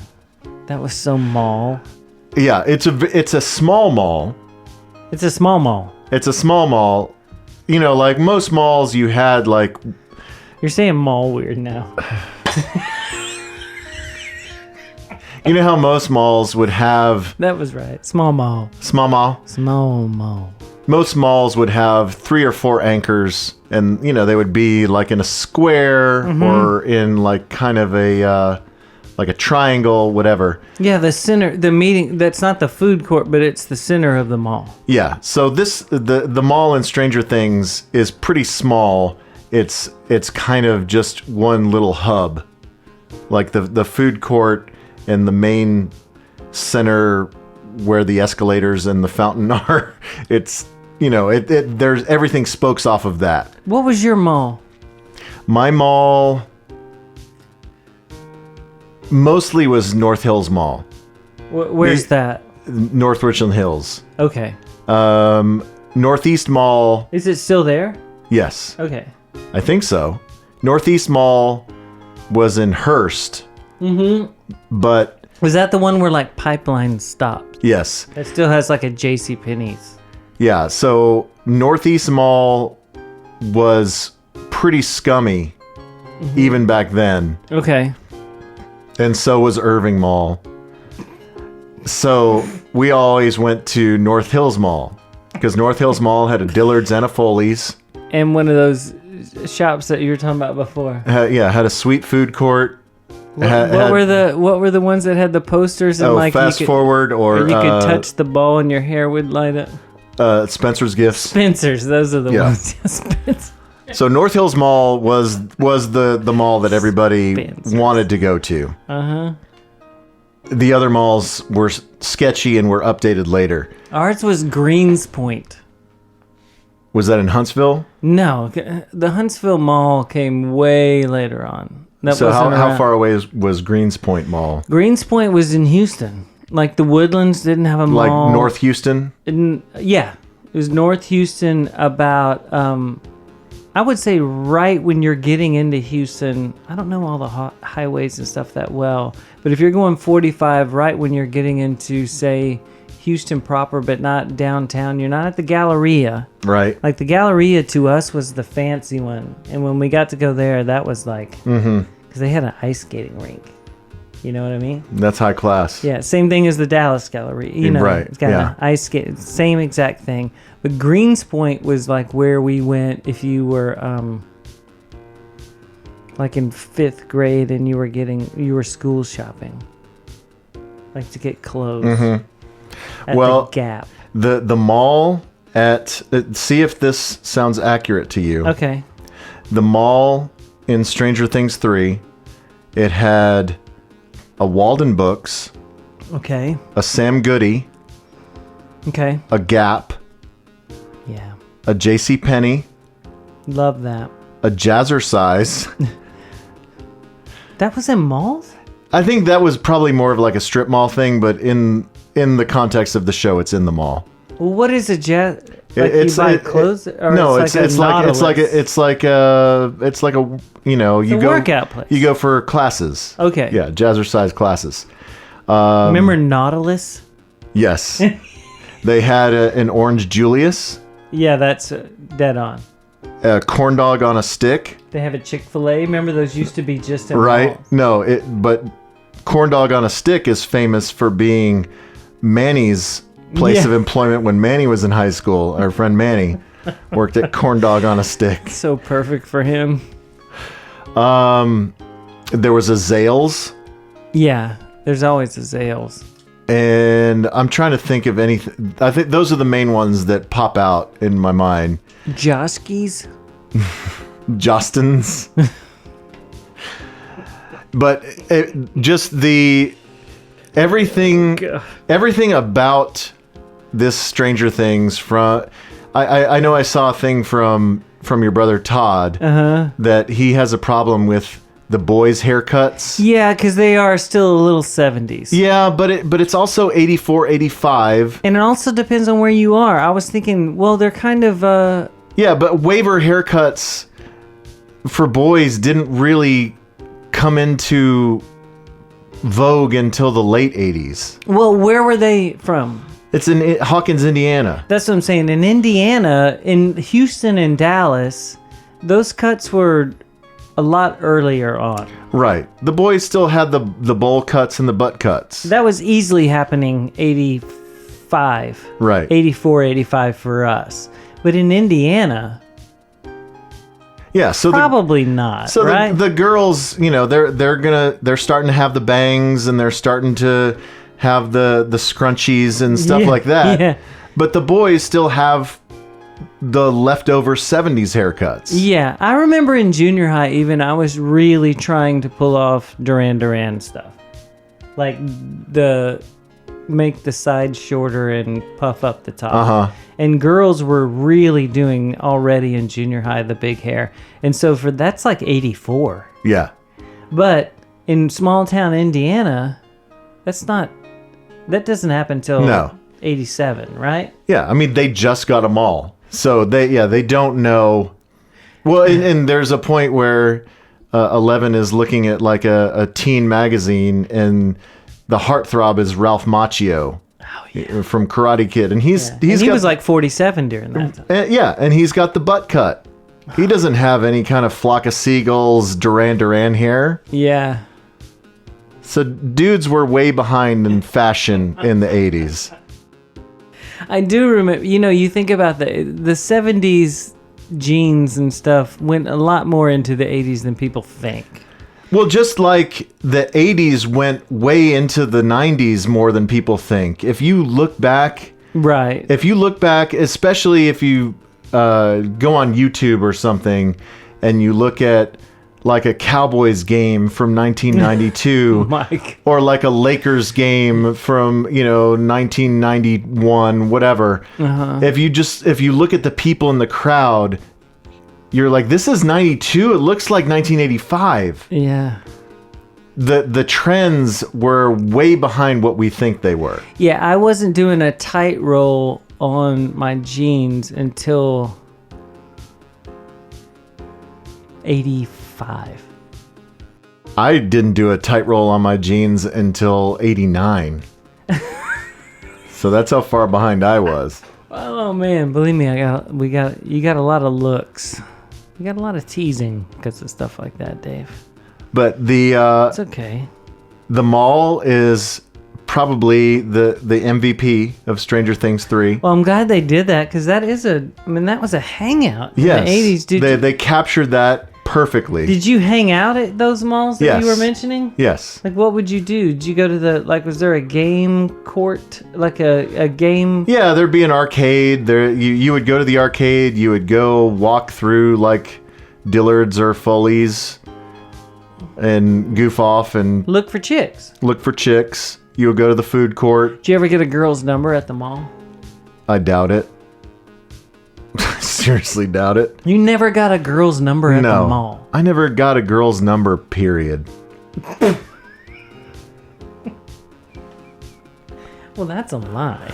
Because obviously you have after those things. Well, we're talking teenage years. I didn't know what to do. But what would you do? So the key, what you would do is you would kind of...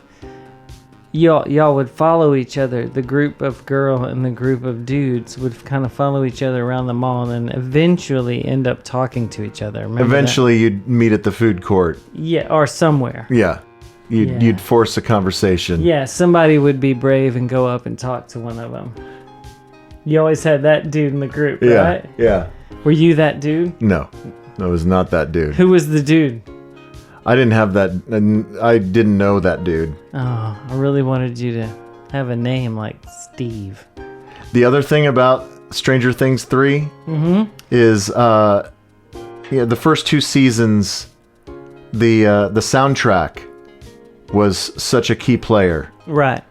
That same band, that Austin band. Right. Survive does the theme song, but I'm saying that all the period music. Right, sure. That, They played Journey stuff. Yeah, Journey, The Cult, Bauhaus, right. All of that kind of stuff. They're pretty good about that.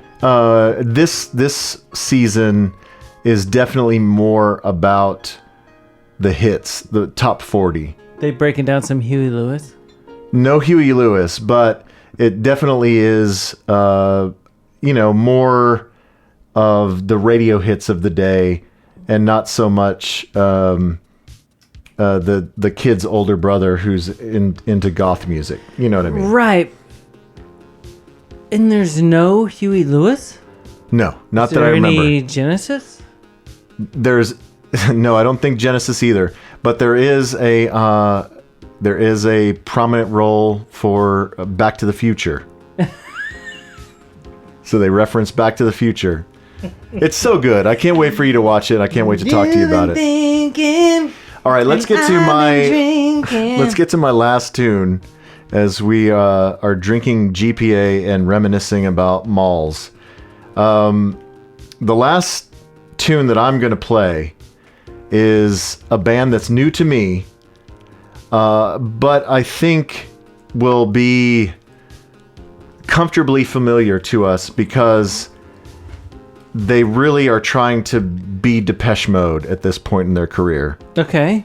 Who is this? It's a band called Lust for Youth, and they started in, I guess, maybe 10 years ago, and they were cold wave.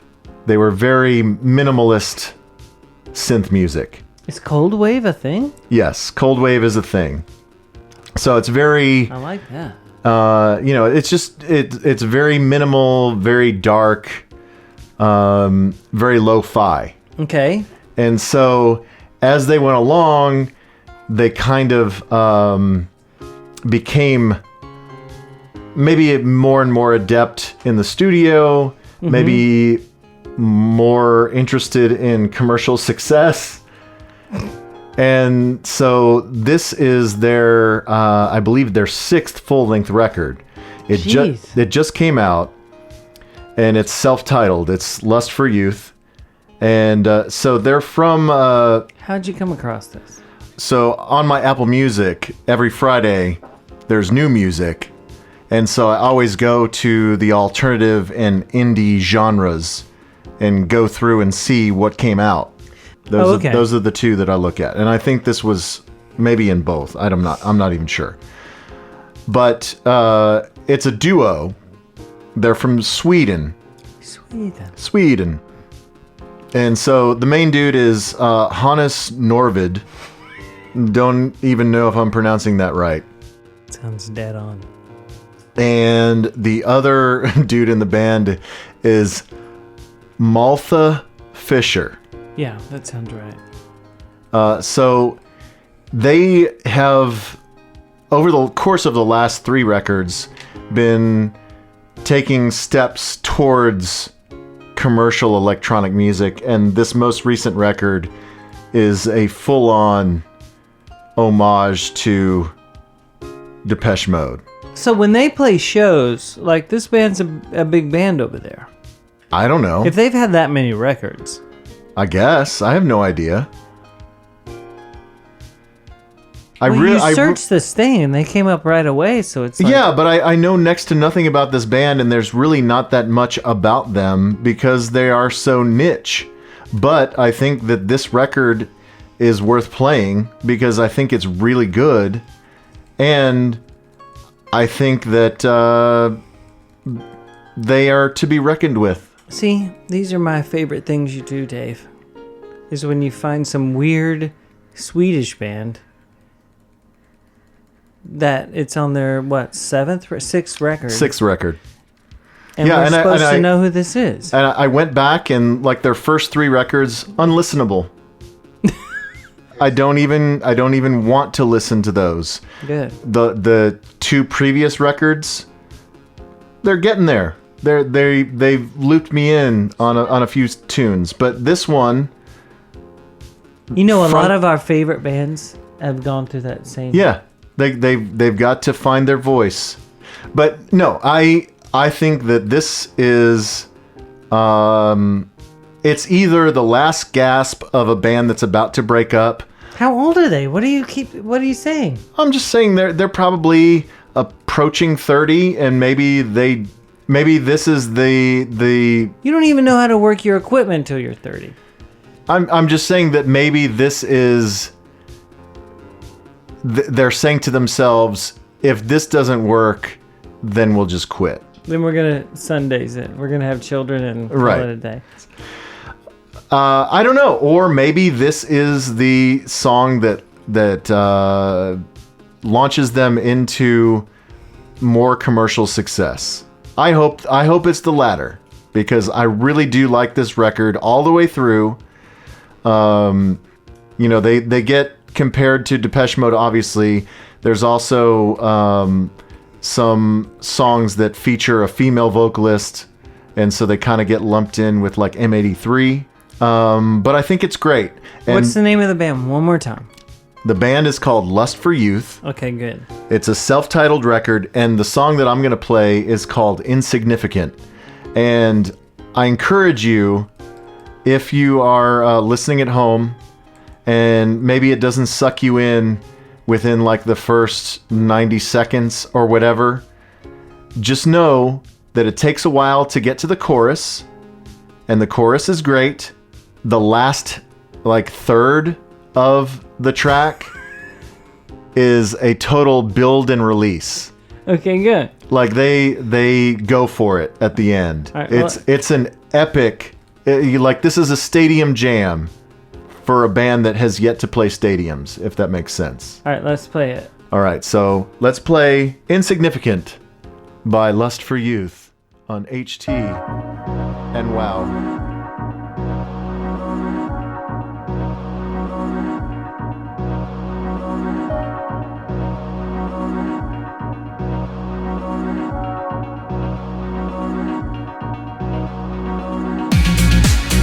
Longing for a disaster on the bus into town, looking out, taking in the world of sound.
They went for it.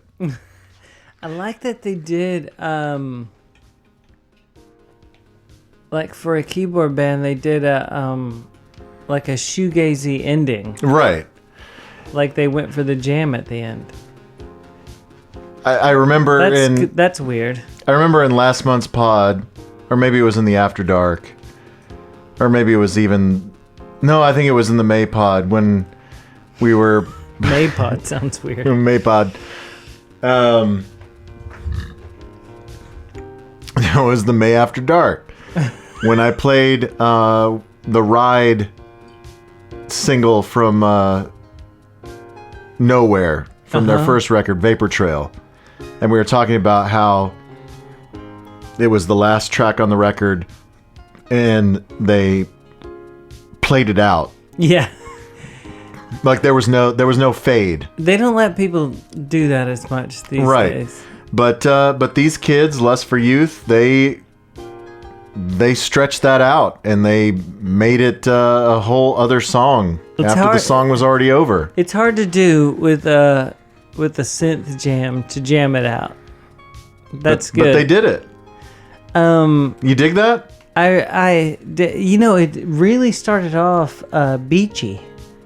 Yeah, it's boat to boat at the beginning. Yeah, it's kind of got that Geowolf thing. Yeah, it has a Geowolf thing happening without the girl singer. Yeah, it's kind of like it's Depeche Mode meets Cut Copy. Those two should tour together. That would be a good show. Geowolf and Lust for Youth. Yeah, I'd go see that show. I'd see that show. You should work that out. I will. Yeah, so they are on Sacred Bones. Are you familiar with that record label? No, I don't know what that is. They're a notable indie label. From where? I have no idea. Sacred Bones. Let me find out. Westeros. It's a Brooklyn label. So there you go. Oh, where? This band's from Sweden, and they're on a Brooklyn label. They're from Sweden. It's pretty cool. So let's see. I'm looking at who else is on Sacred Bones that you might have heard of. Have you heard of Zola Jesus? Nope. Have you heard of The Soft Moon? Mm-mm. But I like that name. Have you heard of Blank Dogs? No. Have you heard of Crystal Stilts? You know what? It's funny that you said that there's a band called Crystal Stilts because the next song I'm about to play, they reference a band that the first part is called Crystal. Okay. Well, that's as good a transition as we're going to get. Well, there's no better than that because the band they reference is probably more popular. Are you ready to... Man, I can't wait till you hear this next song, Dave, and I know that you know it. And I don't want to tell you anything about it. Except for... I think that this might be something that, like... You know, when I was a kid, I thought that the beginning part was... I didn't think it was super funny, but it was entertaining. Uh-huh. But I think that this band might look back on it now and just cringe every time they hear the beginning. Because there's some humor in this one, bruh. You're bringing the funny all across the board. I'm bringing the funny, and I don't like funny in music. I played this song a lot. And mainly because of the very last two lines of the song, I think are just genius. And I want you to wait for it. Okay. So are you just going to press play, or are you going to tell me the name of the song and the name of the band? Should I make you guess who this is? Afterwards? Yeah. I mean... This might be a good time for guessing. Sure. You can make me, but there's probably like a 1% chance that I get it. Nah, you'll get this. This one was a famous one. Okay. They had another song called Punk Rock Girl. So it's Dead Kennedys. That's what you're telling me. No. No? You're so close, though. So close. I don't want to look stupid on the podcast. I don't want to, I want people to respect me as a podcast host. You were already so close. I know it. You've just had a few drinks, and so you said Dead Kennedys instead of Dead. There's another dead. Who would it be? Oh, God. Okay. I'm going to play it. And then you're going to guess it right after. Are you All ready? Right. Let's do it. Listen to the lyrics. All right, get past the funny bit at the beginning, and then when they start playing, listen to how genius everything they say once the band starts all the way till the end. Okay? I'm ready. Can you do that for me? I'm so ready. All right, here we go. The next weird punk song that I'm going to play for no reason tonight.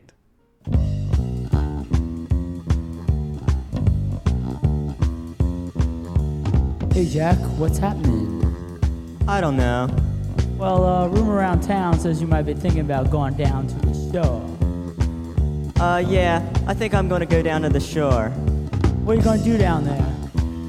I don't know. Play some video games, buy some Def Leppard t-shirts. Don't forget your Motley Crue t-shirt. You know, all proceeds go to get their lead singer out of jail. Uh-huh. Can't wait to go down. Hey, we gonna check out the Sandbar while you're down there? What's the Sandbar? That's a place that lets 16-year-old kids drink. Oh, cool. Yeah, hey, guess who's gonna be there? Who? My favorite cover band, Crystal Shit. Wow. Yeah, they do a tour show. You'd be really impressed. In fact, it goes a little like this. Love me 2 times, baby. Love me twice today. Love me 2 times, girl. 'Cause I got AIDS. Love me 2 times, baby. Once for tomorrow. Once 'cause I got AIDS. Pretty good Jim Morrison impression there. I hope those guys have a good sense of humor and don't take us into court. What's the court? Never mind that. The important thing You mean here, the People's Court? No, that's another story. The important thing here is that we get to the part where you ask me how I'm going to get down to the shore. Oh, how you getting down to the shore? Funny you should ask. I've got a car now. Oh, wow, how'd you get a car? Oh, my folks drove it up here from the Bahamas. You're kidding. It must be the Bahamas or islands. Okay, the important thing here is that you asked me what kind of car it is. What kind of car do you got? I've got a Bitchin Camaro. Bitchin Camaro, I ran over my neighbors. Bitchin Camaro, now I'm in all the papers. My folks bought me a Bitchin Camaro with no insurance to match. So if I happen to run you down, please don't leave a scratch. I ran over some old lady one night at the county fair, and I didn't get arrested because my dad's a mayor. Bitchin Camaro, donuts on your lawn. Bitchin Camaro, Tony, Orlando, and Dawn. When I drive past the kids, they all spit and cuss. 'Cause I've got a bitchin' Camaro and they have to ride the bus. So you better get out of my way when I come through your yard. 'Cause I've got a bitchin' Camaro and an Exxon credit card. Bitchin' Camaro, hey man, where you headed? Bitchin' Camaro, I'm drunk on unleaded.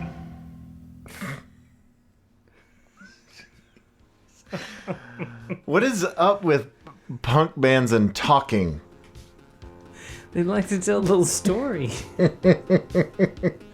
But my favorite part of that song is when he goes, "Hey man, where you headed? Bitchin' Camaro. I don't want unleaded."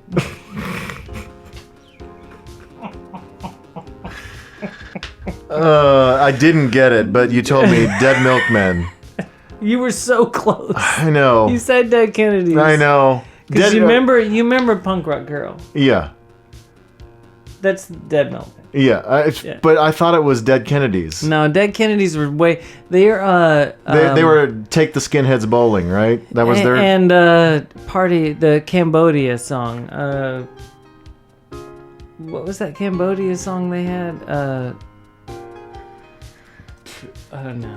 Anyway, they were way more serious punk band. These guys were funny punk. Did they come out at the same time? Yeah. No, they were right on the same time as Suicidal Tendencies. But the More Beer song, even though that was a earlier band, More Beer came out 2 years after all of these things. Because they probably were like, oh, we should make a funny song. And they made the more BS. Holiday in Cambodia. Holiday in Cambodia is Dead Kennedys. Yes. And they were more, the singer was crazy and looked like he was, Dead Kennedys is intense. And like, you know, Black Flag but Suicidal Tendencies and Dead Milkmen are a little more, you know, there's some funny in that. Like Punk Rock Girl is, you know, Punk Rock Girl is funny when you listen to the lyrics. It's like the guy that's in Stranger Things that's in the band. He would be in Dead Milkmen. Like he seems to have that same sense of humor. The Finn Wolfhard guy? Yeah. I don't know what his band sounds like, but they seem to do well. But the problem with him, it's the same thing as the guy that was in those movies with Bill Murray. He was the drummer of that band. And they had that song California. Yeah, you're talking about Phantom Planet. Yeah, Phantom Planet. Are you like, so after a while you're like, that California song is good, but are all the people coming to the shows because the drummer is the dude from what was the school movie he was in? Rushmore. Rushmore. Are they all coming to the show because of him? And then you're like, Jason Schwartzman. Yeah. Jason Schwartzman. Yeah, and he's a pretty big actor. Yeah, he's still active today. And so Finn is like, his band will never get a true honest shot because you're like, well, is everyone coming because he's the... Yeah, his band is called Calpurnia. Yeah. That's a bad band name.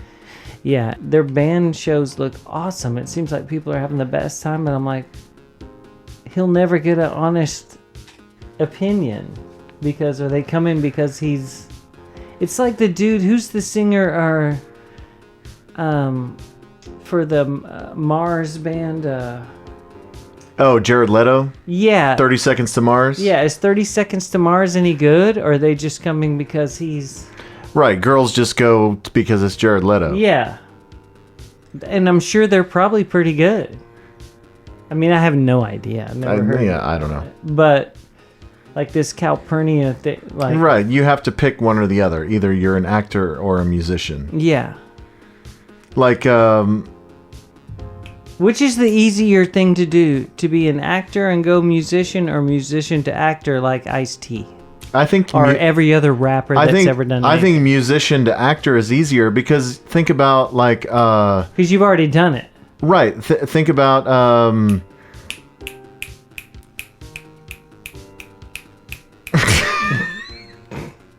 Frank Sinatra? Yes, think about Frank Sinatra. Elvis?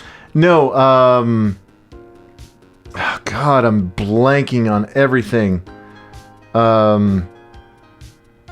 Just give me a second. Son of a cock. Madonna? Yes, Madonna. No. Cher? No. My brain is just not working. Can you picture her face? Is it a girl? No, sorry. So Johnny Depp. Johnny Depp has tried to be a rock star. Yeah, but that doesn't work. It looks dumb. Like, who are the actors that have crossed over? I mean, Like have there been any? So does it make it seem like acting is easier? Because moving from rapper, musician to... look at Barbra Streisand. She has moved from musician to actress 100 times. Like, and many musicians have done it. But how many actors have decided, I'm going to be musician? Like, even Kevin... who's... Kevin Bacon? Yeah. Or Russell Crowe is the other one I was trying to think of. Like, Yeah. he has a band. Yeah, but they're not successful. Right. That's what I'm saying. It's easier to be a successful artist and then to be an actor. So acting is easier than musician. Yes, I think it's harder to be a successful musician than it is to be a successful actor. Dolly Parton. Yes. Many movies. Yes, I think it is much easier to cross over from that direction than the other way. Well, if you can name anyone that's gone the other way, who would it be? That has been an actor first, and then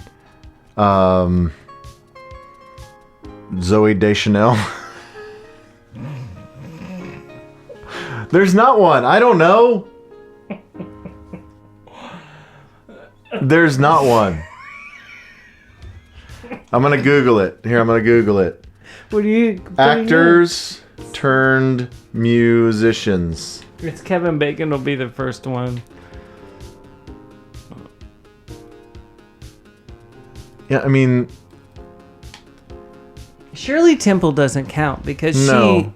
back then they were all actors and musicians were the same thing. yeah, I mean, like Scarlett Johansson has tried to sing. No, she's. Ryan Gosling has tried to sing. Kiefer Sutherland has a band. That's, you know what, I keep saying I meant Kiefer Sutherland. I didn't mean even though I know Kevin Bacon has a thing, but I meant Kiefer Sutherland. I mean, was J-Lo a successful singer or actress first? She was a singer first, yeah. for sure. She was a dancer first because she was on Living Color. Yeah. There's not one. There is not a single actor turned singer that is worth a damn. And if you think of one, call in. Yes. 214, what's your number? 787-1310.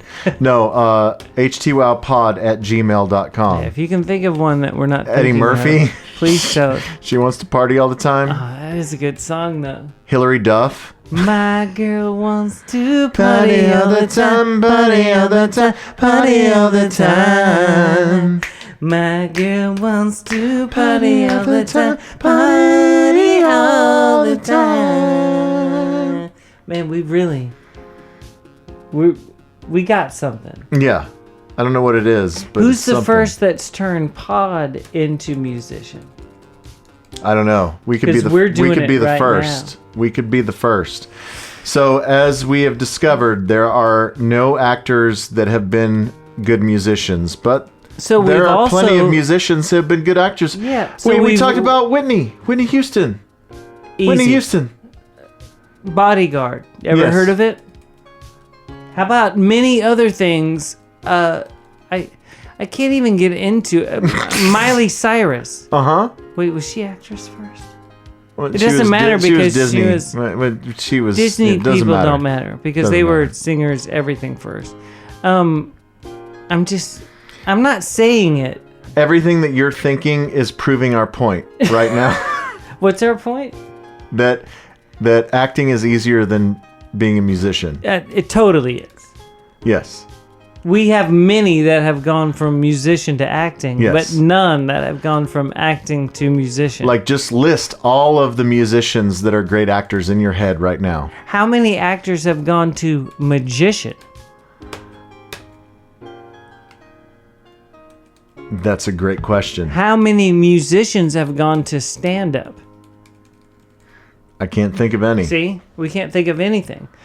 What do you think of my weird punk thing that I gave you today? I liked it because it was so out of left field that it made me happy. That it was so 80s. Bitchin' Camaro. It was so 80s. Did you ever have a friend that had a Camaro? Yes, I did. I did too, and they were awesome. And his the passenger seat in his Camaro, the seat was stripped. What does that mean? Well, you know how you have the handle so you could like lean it forward and back. And Yeah. so somebody, not me, but somebody was dancing in his front seat and totally stripped You did that. the seat. That was you. So he had a crutch and the Oh, you part like a real crutch? like a crutch that you would use if you had a cast on your leg. Uh-huh. And so the top part of the crutch that you had put in your armpit was on the headrest, and then From the back seat? but behind the front seat. So the part that you would put under your armpit was on the headrest, and then the rubber foot that you would put on the ground was against the back windshield. It was a crutch, making sure that the seat would not lay all the way back. Well, every time when he hit a stoplight, did the crutch not move? I don't know. I didn't drive with him all the time. I just know that he had his front seat rigged with a crutch. What was his first name? Brandon. Oh, man. Yeah, I had many friends that had Camaros, and they were awesome. It was a white Camaro. What were Z28s? Were those Camaros? I don't know. I'm like dumb car guy right now. Like, do you remember those? Like a Z28 was a... Yeah, it's a model of Camaro. Okay, my girlfriend had a Camaro. It was a Z28 and it was light blue. And it was cool. It was really cool. It was way better than my car. My little MG. I'm trying to see what years the Z28 was. In 1987, the V8 engine was an option on the IROC Z. Yeah, she had an IROC. She had an IROC? Yeah. It would, and she had air conditioning, and that was a thing. Funny, when you get an English MG midget, it didn't really come with air conditioning, Dave. No. It was a convertible, so they were thinking that you would just get the outside air.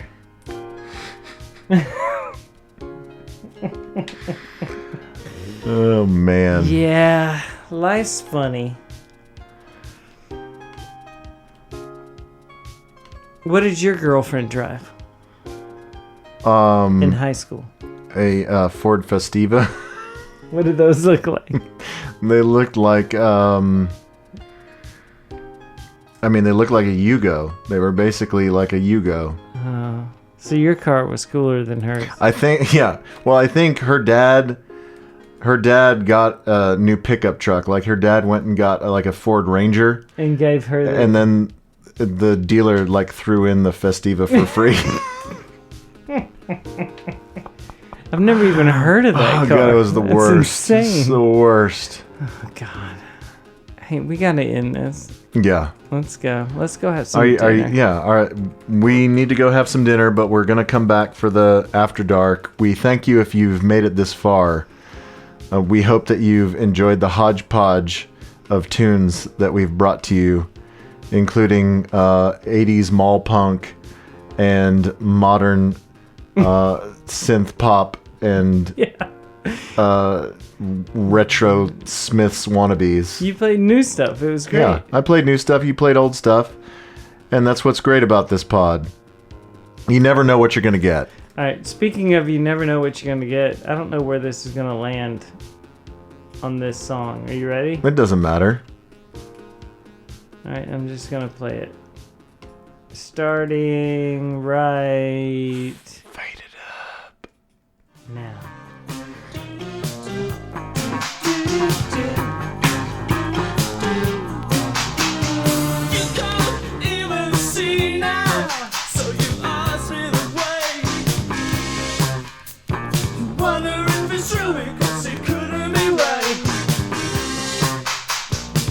Thank you for listening to episode 25 of HTWOW July 2019. Again, if you're not already a patron, become one so you can continue this party. The After Dark will be just like this, but more drunk and more fun. Thanks for making it to the end. We love you.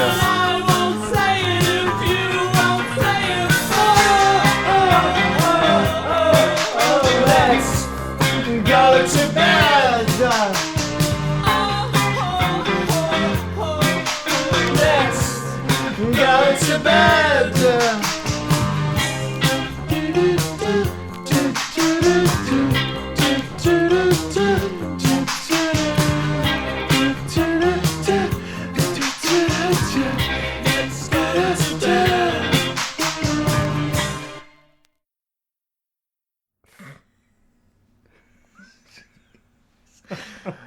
What is up with punk bands and talking?